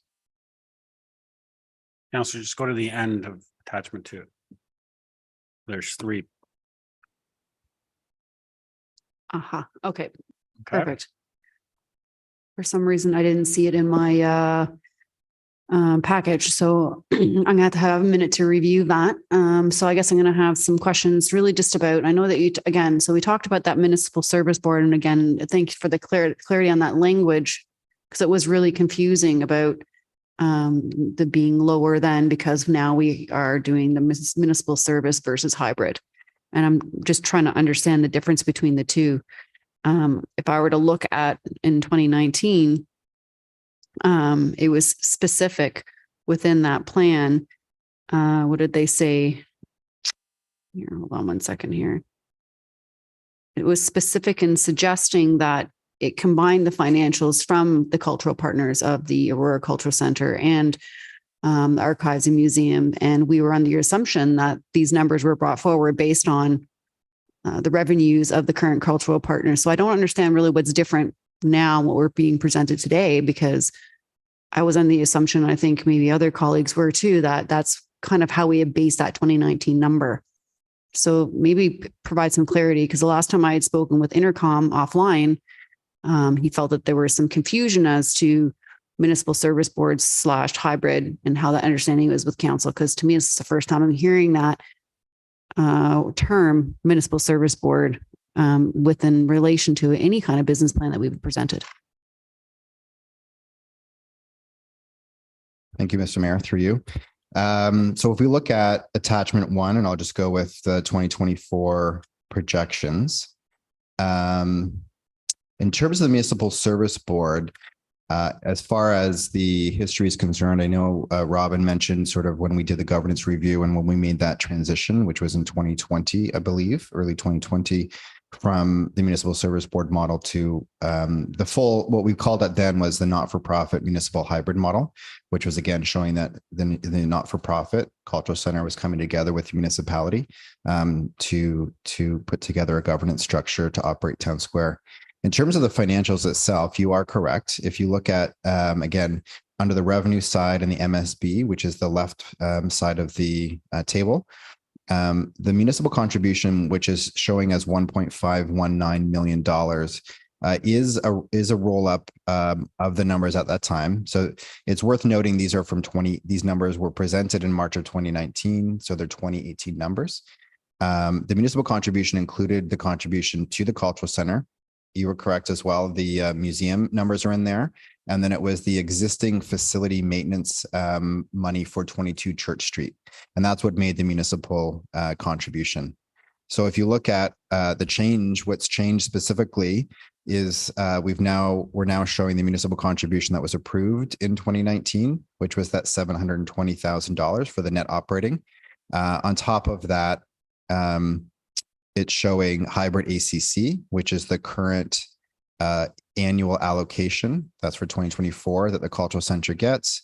And then that equals that $1.183 million. So that's showing the change there. On top of that, on top of that, there's the historical top up, which was approved previously by council, which will come back to council again for the 2024 budget process. And then displacement costs. The displacement costs in particular are associated with Town Square. We thought 2023 would be the last year for ACC, Cultural Center displacement costs. However, because we're not getting into the facility until February, likely with the latest construction schedule, and probably not moving back in fully, maybe in the springtime, the Cultural Center will incur some additional costs that the town will cover to host their performances at the Armory or Trinity Anglican or St. Andrew's College, for example. I'll stop there and see if that makes sense or if there's any. Counselor? Thank you. Yeah, it makes sense that how you're separating it. I guess where I want to see some of the explanation is just obviously it's in the next item is the staffing and how that relates to the growth moving forward, because obviously we're going to need some additional staffing. We need to account for that.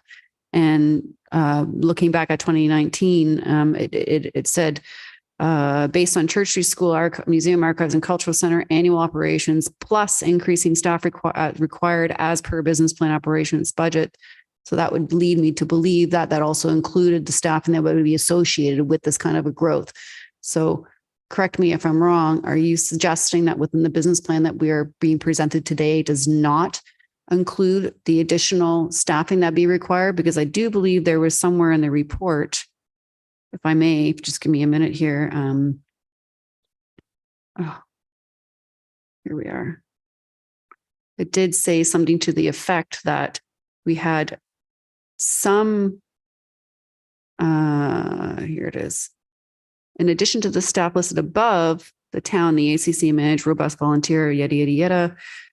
It said the above organizational chart does not include ACC staff. However, both audience services and technical production responsibilities may become part of the ACC's portfolio of council's approval. So while we do have some staffing that's kind of there with the objection of opening, we have a secondary part that's a may. And I'm just trying to understand the two, because I feel like you kind of need both. You need it all to kind of work and come together. And is that being reflected in this chart? Mr. Rose? Mr. Mayor.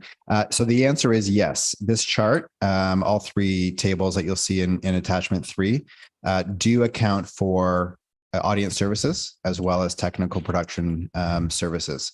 And so the reason why we phrased it the way we did in the business plan is because we have council approval. To date, we've had 3 staffing reports that I think have come forward to council. And so those reports had to do with my position becoming a full-time permanent position, as well as the marketing communications position. We had subsequent reports regarding the need for a tech production person. So we have 1 person approved by council. And then I think the customer service and some of the facility maintenance staffing complement has also been approved. The reason why we put it there is just showing that it still is an outlier in terms of the business plan. There is an opportunity, as we've mentioned, for that responsibility to become the cultural centers based on the expertise they have in delivering those services over the last 13 years.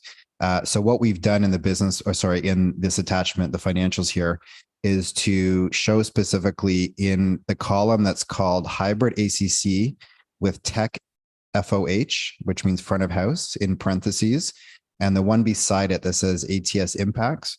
Those 2 numbers show what the impact would be if the cultural center took over those 2 responsibilities and expanded their portfolio for the entire town square.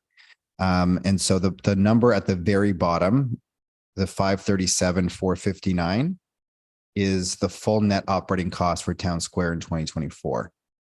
Now, if you take away what we presented to council on July 4th, which is $350,000, then that number obviously would decrease. The number is shown in the next table for 2025 and then again for 2026.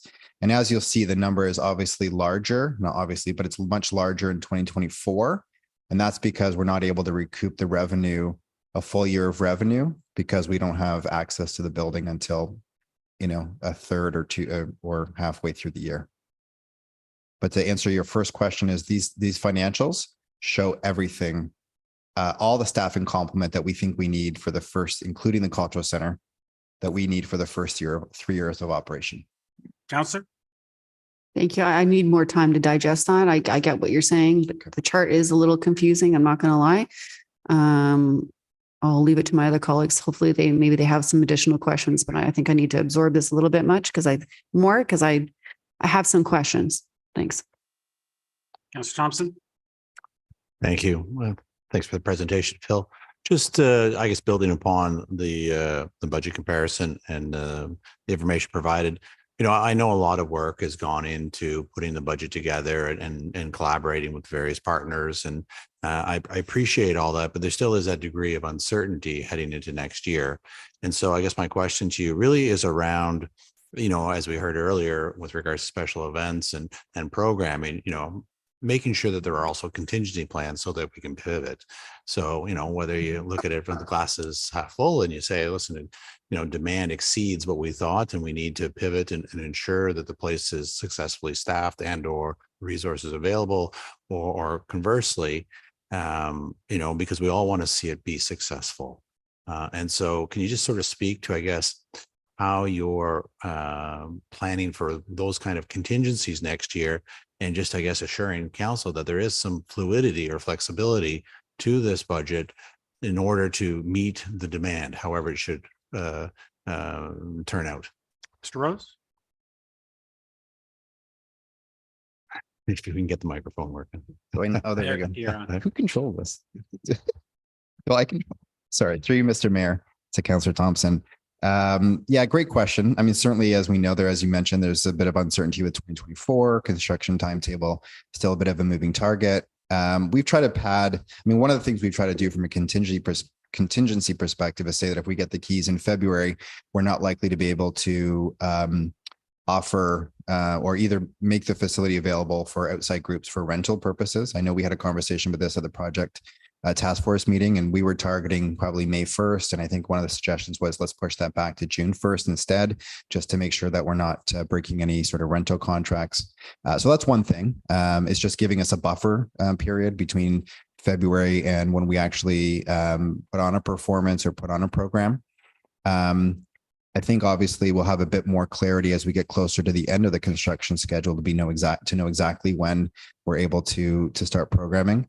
So that's one thing. I think in terms of, I mean, really the programming revenue, as we've shown, isn't going to be nearly as substantial as we anticipated for 2025 and 2026.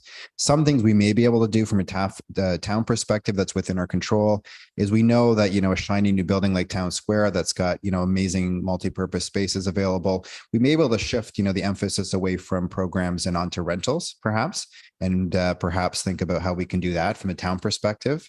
Maybe we forego some of the performances that we can do to do more rentals. Less overhead. It's pretty easier from a staffing perspective.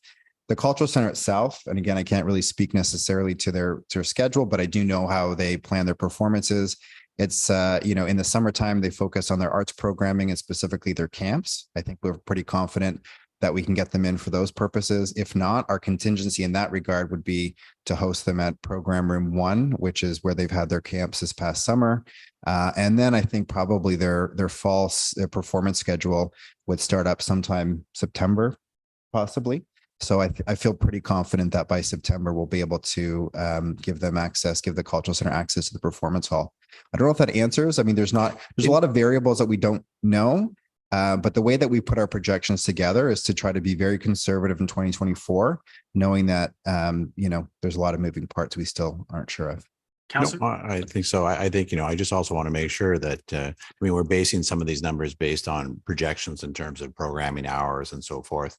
And if it exceeds that, I also want to make sure that there's some flexibility there to make sure that we have the staffing and the resources if demand exceeds what we are anticipating at this point in time. Mr. Rose? Thank you, through Mr. Mayor. Yeah, on the flip side, I mean, we can also, knowing if the construction schedule, I think another contingency is that we would delay some hirings potentially if we can't get into the building. We don't need our full staff complement. Instead of having it in March, maybe we need it. Our goal is to have a customer service representative at the front desk by March 1st. Even when we do a soft opening, we want the public to be able to come in and explore the building and have somebody there from a customer service perspective. But there might be some other roles that we could defer to at least give us some savings for 2024. But on the other side, if we do find that demand, and I think we've committed to this to council, is that if we find that the demand for the space and the programs is at such a high level that we need more help, that will come hopefully even through mid-year and make those hopefully make that business case that we need more help, whatever that might look like. Councilor? Thank you. And then just on another line of thought, I like the slides where you were referencing, development of measurements and metrics to, I guess better determine the uptake and success of the various programs and events and so forth. And so I guess just in the initial stages, are we able to look at other like facilities around and create some benchmarks so that at least when we start putting forth some of those numbers, we can sort of compare them. Well, it may not always be apples to apples, but at least there'd be some degree of a benchmark or comparison from other facilities, just to give some context to the numbers before we start looking at year-over-year results. Mr. Rose? Through Mr. Mayor, certainly we can do that. I'm assuming probably Suzanne has some data that we could rely on as well in that regard and doing a bit of a sort of best practice analysis. But we've noted in our competitor analysis in the business plan, the different types of facilities in the region that we're going to be looking at. So we can certainly pull out some comparative data to see how we're sort of benchmarked against their progress for sure. Great. Counselor, Thank you very much. thank you. Any other comments or questions? Counselor Gallo. Thank you. Thank you, Phil, for the presentation. Once again, exciting times. I had a whole bunch of questions, and I'll take, I guess, I had in error not seen attachment 3 when you download off the website. It's partially my fault. I'm not going to entirely blame IT, but when you download it, it cuts most of it off and it takes away the titles, and I didn't get a chance to see it or review it, and maybe that's why some of the questions that I asked today of you may have seemed a little odd, because some of them are referencing some of the information that's there. Having said that, is there an urgency? Because what's before us, the motion before us, is to refer basically to budget, to capture to agree to the business plan and refer all those items to budget. Is there an urgency for us to approve this tonight? And if not, is there an opportunity to put this on a GC as early as we can in October? I don't know who would. I think I might defer to the CAO, but probably yes. Mr. Sale? Through you, Mr. Chair, the only, the urgency comes around budget. So we're hoping to present the budget in the 1st of November. So to the extent we have some answers about what council intends in terms of the business plan, that's basically the alignment that we need at this stage. Counselor? So can this be referred to a general committee meeting at the beginning of October? Sale? To you, Mr. Mayor, whatever council wants to do, so you just take this report, you mean, and just put it on a GC agenda as well? If that's the will of council, and that wouldn't be approved till the end of October, and we're producing a budget 1st of November. So it gets tight. Counselor? Okay, I mean, that would be my preference. I don't know about anyone else not having been able to spend some time on that, and that to me was a key. And I had a lot of questions on that. So I'll leave it up to others if you feel they're comfortable tonight or not. The only other thing, I think it's important to acknowledge that had council not been quite satisfied in June, perhaps we wouldn't have seen this business plan. And I think we're all in agreement in this room that I'm happy it's before us and that we took the time to develop it, short of the information that I haven't digested fully yet. Counselor Kemp? Thank you, Mr. Mayor. Through you to Mr. Rose.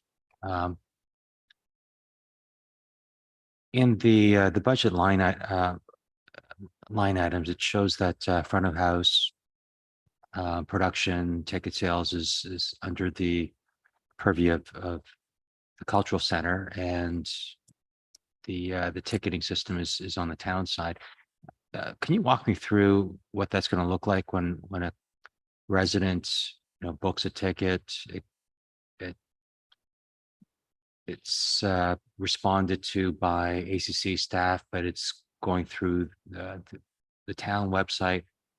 From an identity perspective, when someone does a booking, gets information, one would think that you're getting that from ACC, you're going through the town user interface. So what's the user experience going to be with that type of model or interaction? Mr. Rose? Through Mr. Mayor, Councillor Kim. We're currently working on the implementation of the box office software. So we've procured it. We were looking for December 1st, potentially as the launch to take advantage of the holiday season. I'm not sure if that's doable anymore.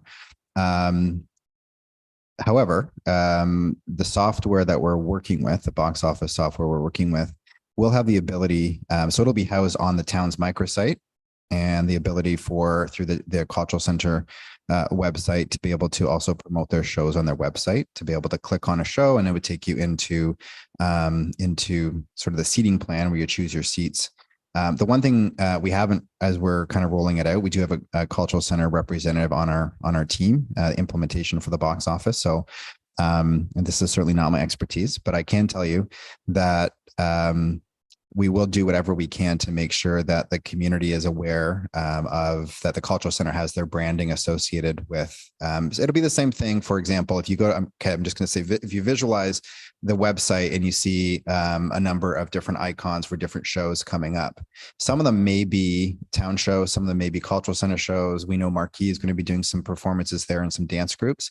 So you'll see the whole gamut. I mean, all of them, and you'll see either visually or on a calendar itself.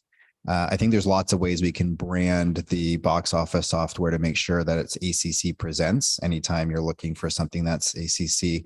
I know we're having these conversations about what that sort of that purchase journey will look like, and those conversations are ongoing.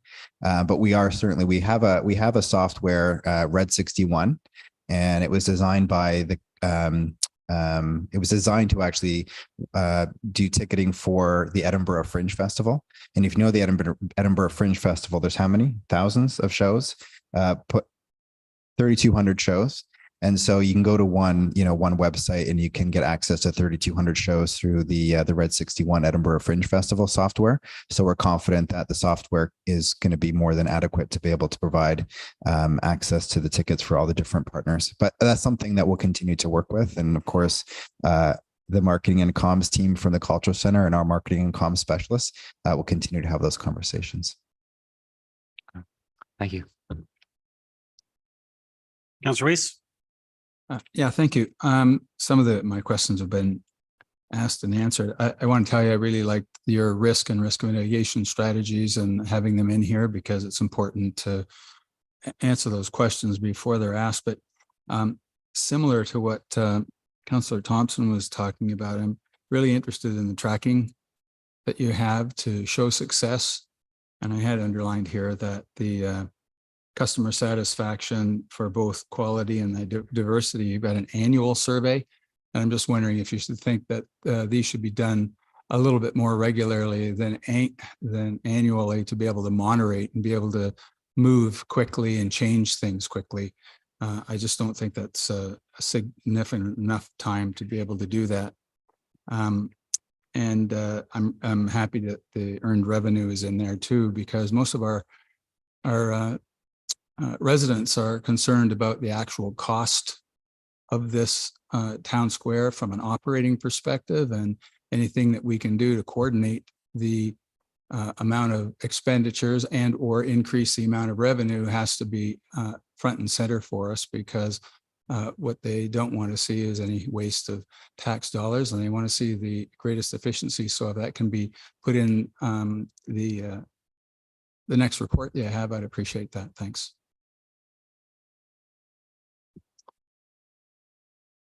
Mr. Rose? Will do. Thank you. Thank you. So I thought I figured I'd let you say it. Councillor? Thank you. Any other comments or questions?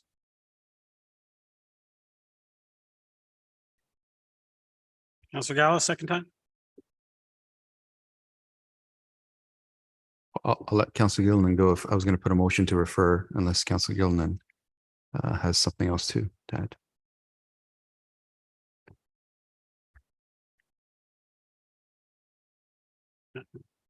Refer and where?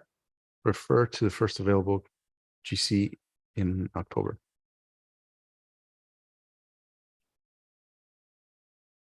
Seconder? Councillor Gilliland? On the amendment?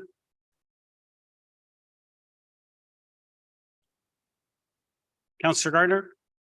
On the amendment? Thank you, Mr. Mayor. Excuse me, I support it. And with respect to Mr. CAO's concern, we could put a placekeeping amount, as we've done in the past, as they do their budget preparation.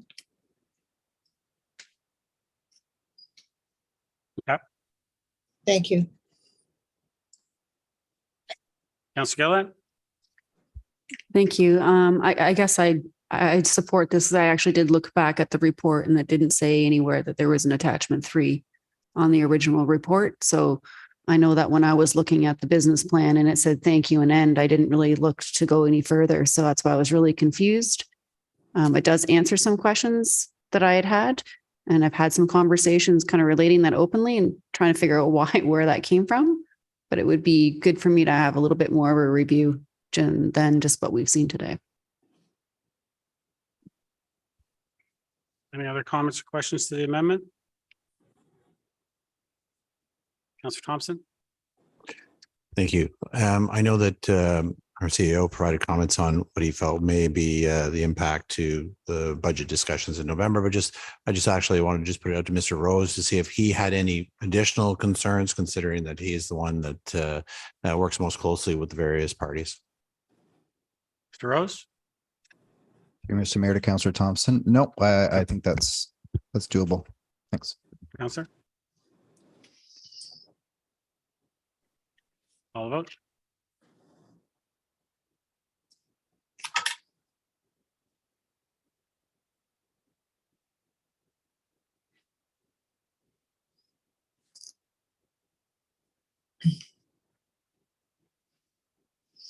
Councillor Gardner? Yes.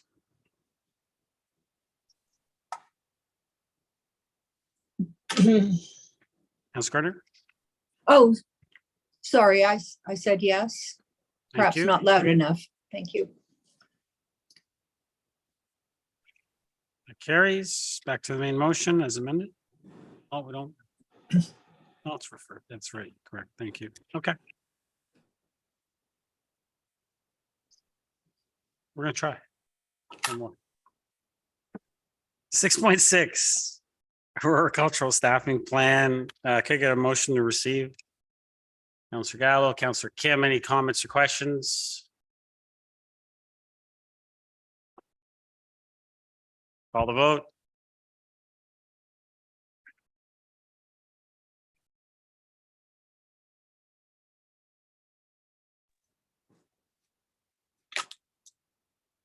Councillor Gardner? Yes. Thank you. That carries. 6.7, Town Square grand opening. Shelley? How long? All right, perfect. Floor is yours.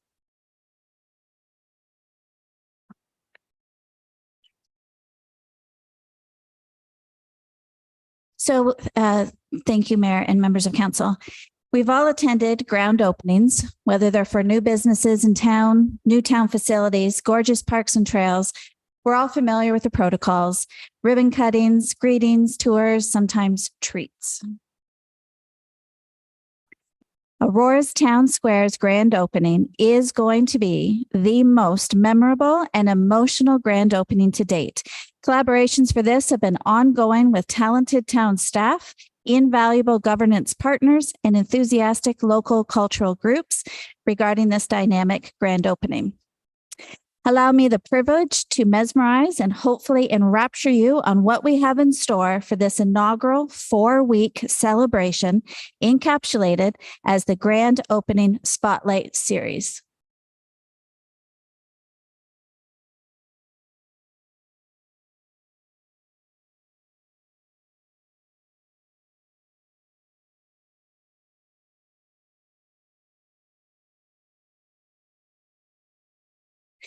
The Grand Opening Spotlight Series is going to be hands-on with immersive experiences focused on the expansive and specialized functional features and components of Town Square. The community events within the Spotlight Series will be fulsome and diverse, presented by our governance partners, local cultural groups, and by the town's culture and event teams. Not only will you literally get to feel Town Square come alive and its organic energy, but you will be enriched by the showcase of local and regional talent. York Region is full of talent, and Town Square provides the perfect platform for a variety of talents, as well as attracting talent that would not have otherwise been possible to experience in Aurora, but now can. So our residents, not only Aurora, but also York Region residents, can have the big city cultural experiences in our truly charming community. This series is also going to profile and involve local businesses and organizations within the delivery model for this dynamic lineup we have in store. The grand opening spotlight series will unfold in tandem over 4 weeks, during which we will boldly showcase the vision of Town Square as a cultural destination within York Region, enabling visitors and residents to escape the fast-paced city life and be truly immersed in cultural experiences. For our physiological nature to thrive and to evolve, immersive cultural experiences are essential. The emotional, physical, and cognitive escape they provide enables our mind and body to relax, reflect, and to become more creative beings. All of the experiences planned are curated for all demographics with specific multi-generational programming, as the audience will get to experience firsthand a sampling of exquisite cultural programming that is possible, delivered by the town, residency partners, and community partners.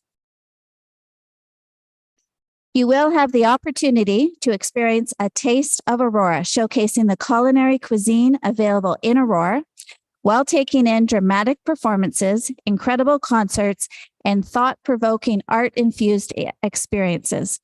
One such experience, which will be brand new for our community, will be the inaugural concert candlelight series performed by the Aurora Community Band, featuring current tributes in addition to favorites from the past.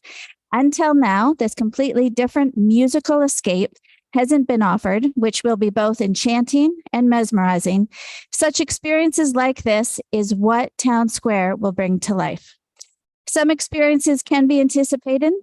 Some will be brand new, such as a silent dance party, which is a trend coming from Europe, will be experienced in our Town Square, through to enjoying Cirque du Soleil trained buskers. As well, our governance partners will be showcasing their expertise with enriching programs, and with the expansive space and multifunctionality abilities of Town Square, a variety of these experiences will be cascaded as they unfold and become linked to other experiences.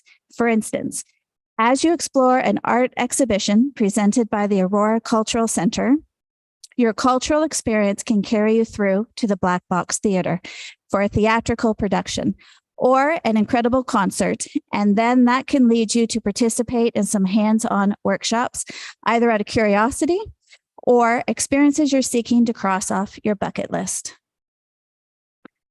This is only a very top-line view of what you can expect during this grand opening. We are excited to have you join the celebration as we have your seat waiting for you, because after all, each of you has made this possible. Thank you.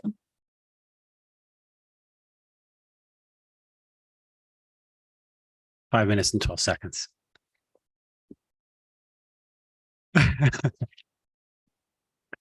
Good job, Shelley. Council, can I have a motion to receive? Councilor Thompson, Councilor Gallo, any comments or questions?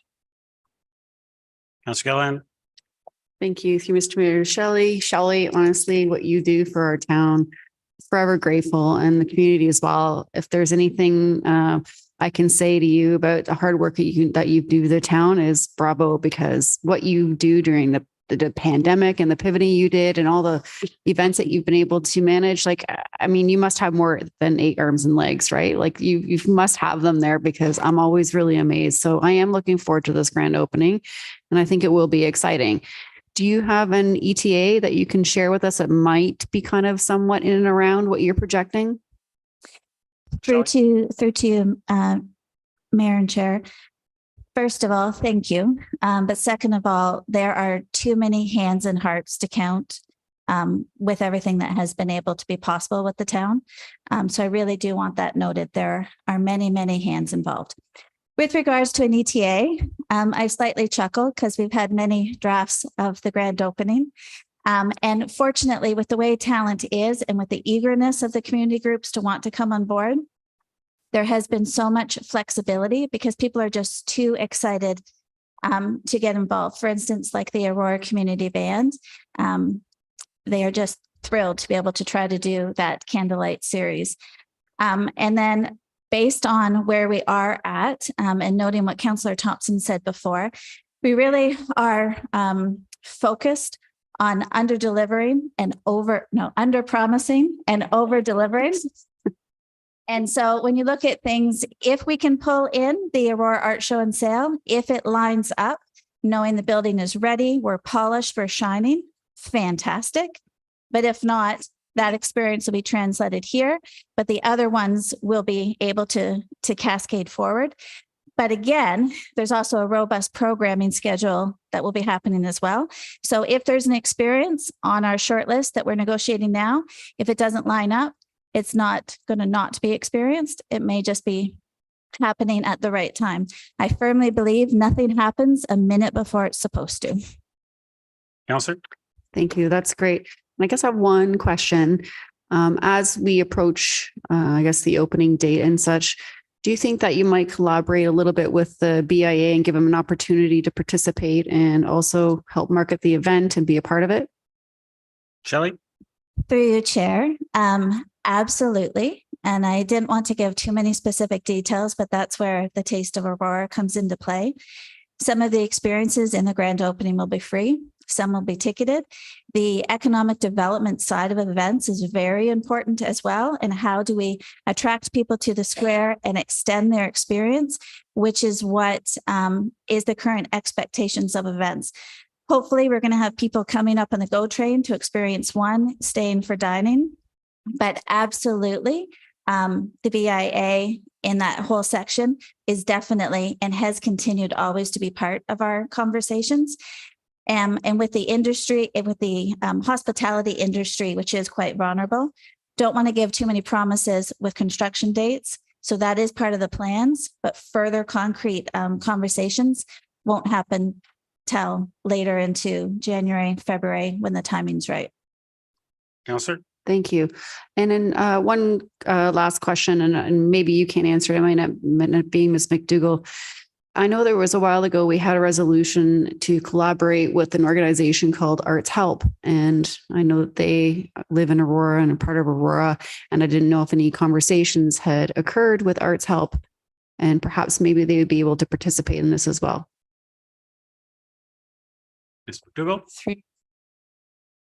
Through Mr. Mayor, certainly we can reach back out to them at this point. Just hearing from Phil, we haven't heard from them in a while, but we can certainly look to do that. I know they were eager. Counselor? That's great. Great. Thank you so much. You, Counselor Gallo? Thank you. I don't have any questions, but I do want to take this opportunity to echo what Counselor Gillen was saying. Yourself and your team, what you do for the town of Aurora is spectacular. I don't think there's another member of staff that I've seen at many events for many hours. So I hope you know that it's appreciated and that you make our town better. And I have no doubt that the grand opening will be spectacular. Counselor Weiss? Yeah, thank you. Same thing with me, you know, Shelley, how I valued your work. But on page 3 of your presentation, you say you want to demonstrate authentic, big GTA cultural experiences. Can you let us in a little bit, just to do a little advertising while you're here? What kind of big, authentic GTA cultural experiences that you may have planned? Shelley? Through your chair, again, without being too committed, because of course we can't enter contracts. We've got sliding dates and building up on enthusiasm. I was a little vague in the presentation on purpose with regards to Cirque du Soleil trained buskers. Throughout the last 18 months to 2 years, once we've actually started meeting about the grand opening, our connections that we currently had have completely flourished, and we're in a really sweet spot of people wanting to perform here. So it's really good and put us in a really good negotiating position. A specific example, I'm not sure if Councillor Kim was in Town Park at this time, but at our Multicultural Festival, which was just recently on Saturday, we had the Norman Dance Company, which has curated she went above and beyond a dynamic show that we have had in the works. And she had the total curation of it, which is based on four traditional Chinese dances based on four different flowers. And what she demonstrated at the stage in Town Park, which there were cameras out videotaping, it was really something else. We did take video of that. That's just a sampling of what she would be bringing, which would definitely be on par with other like experiences that we've seen in other theaters. That's one example. Another example, because again, we're talking about all demographics as well to make this fully encompassing, is the silent dance party. Cannot wait to see that people watching unfold. If we think Ribfest is entertaining, that will be. So silent dance parties, that's where you get the headphones and they're all lit up, and it's our show will be curated specifically. Those experiences we haven't had here. And so for some of those experiences, people are hopping on the GO train and going south for it. Now you don't have to. And that is a unique experience, to give you two out of a long list of ideas, but really stretching out in terms of what's possible and also building on what we're currently doing as well. And as I said, the landscape we have at Town Square enables us to go a bit higher in prestige with some of our existing events too. So this also enables us with our core program to really enhance that as well with these new experiences. Councillor?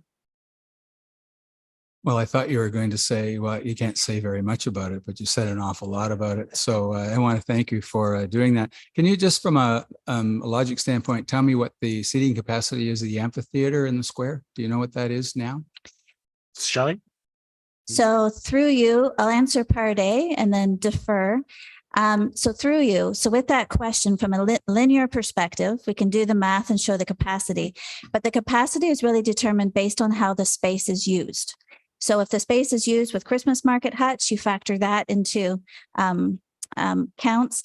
I think we've had conversations, or maybe the mayor has, in terms of how we calculate attendance and space occupancy, even how much a tree takes.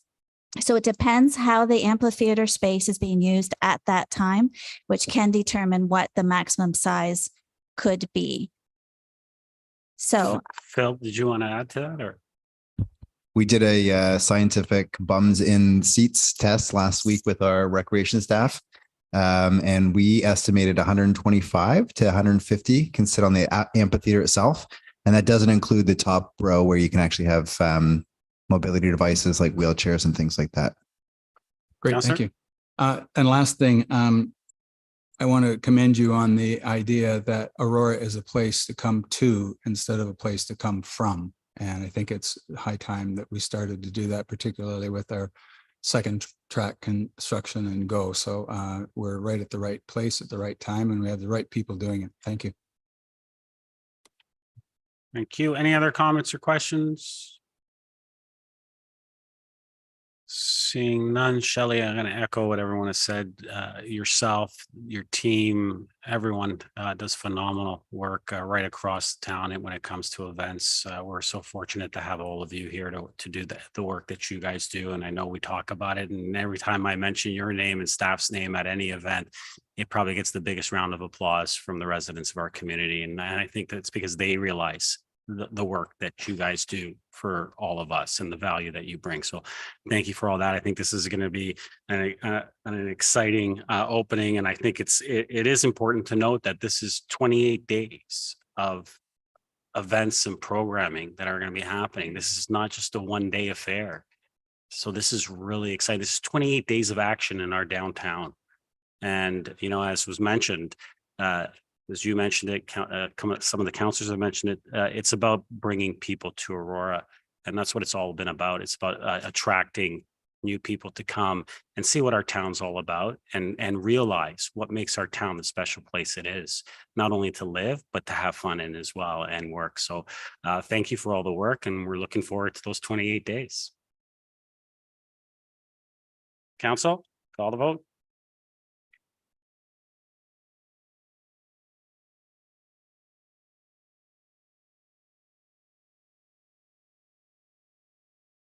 That carries. Council, I'm just going to power through. You want to take a break? We got the last one. Okay. Aurora Public Library, MOU. A motion to receive. Counselor Gallo, Counselor Weiss, any comments or questions? Counselor Thompson. Thank you. Through you to our CAO, I guess, just some clarity on why we have an MOU before us. I mean, in my time, both on council and with the library, I don't actually remember us needing to enter into an MOU with regards to the rooms. And as everybody knows the history, you know, they've had access to the Magnet and Lebovic rooms over the years. So perhaps just a better understanding of why we've taken this step. CEO. Through you, Mr. Mayor. We absolutely want the library, just as the cultural center, to be able to leverage all of the resources at the new town square. We expect that they'll be able to make use of some of the other areas that they wouldn't necessarily have constant use of, but there will be on occasion opportunities for them to use the performing space, other areas of the complex. And so we just thought that it would be good to have on paper an understanding of how that relationship will work, the responsibilities that the town agrees we will provide, which is the same, more or less the same list that we've always provided the library in terms of maintenance and the other support. But we're adding IT now to this because one of the earlier decisions that council made was that we would have one unified IT platform for the entire complex. So we just thought it'd be good to put it on paper, and so that we have an understanding of how we'll move forward and how the library will get to maximize the utility of the entire complex as well. Thank you. And then thank you. And then just as a follow-up, is the expectation then that the Aurora Public Library Board would also ratify this as well? Mr. CEO. To you, Mr. Mayor, we've really just done this at the staff level. It's just that we wanted council to know that we are solidifying those parts of the partnership as well, and that there is, you know, some paperwork basically that we've worked with Bruce and his team to make sure that we have a thorough understanding of how the relationships will work going forward. So right now it's at the staff level. Certainly the board could ratify it, but it's not required as such. Yep, thank you. Councilor. Thank you. Any other comments or questions? Call the vote.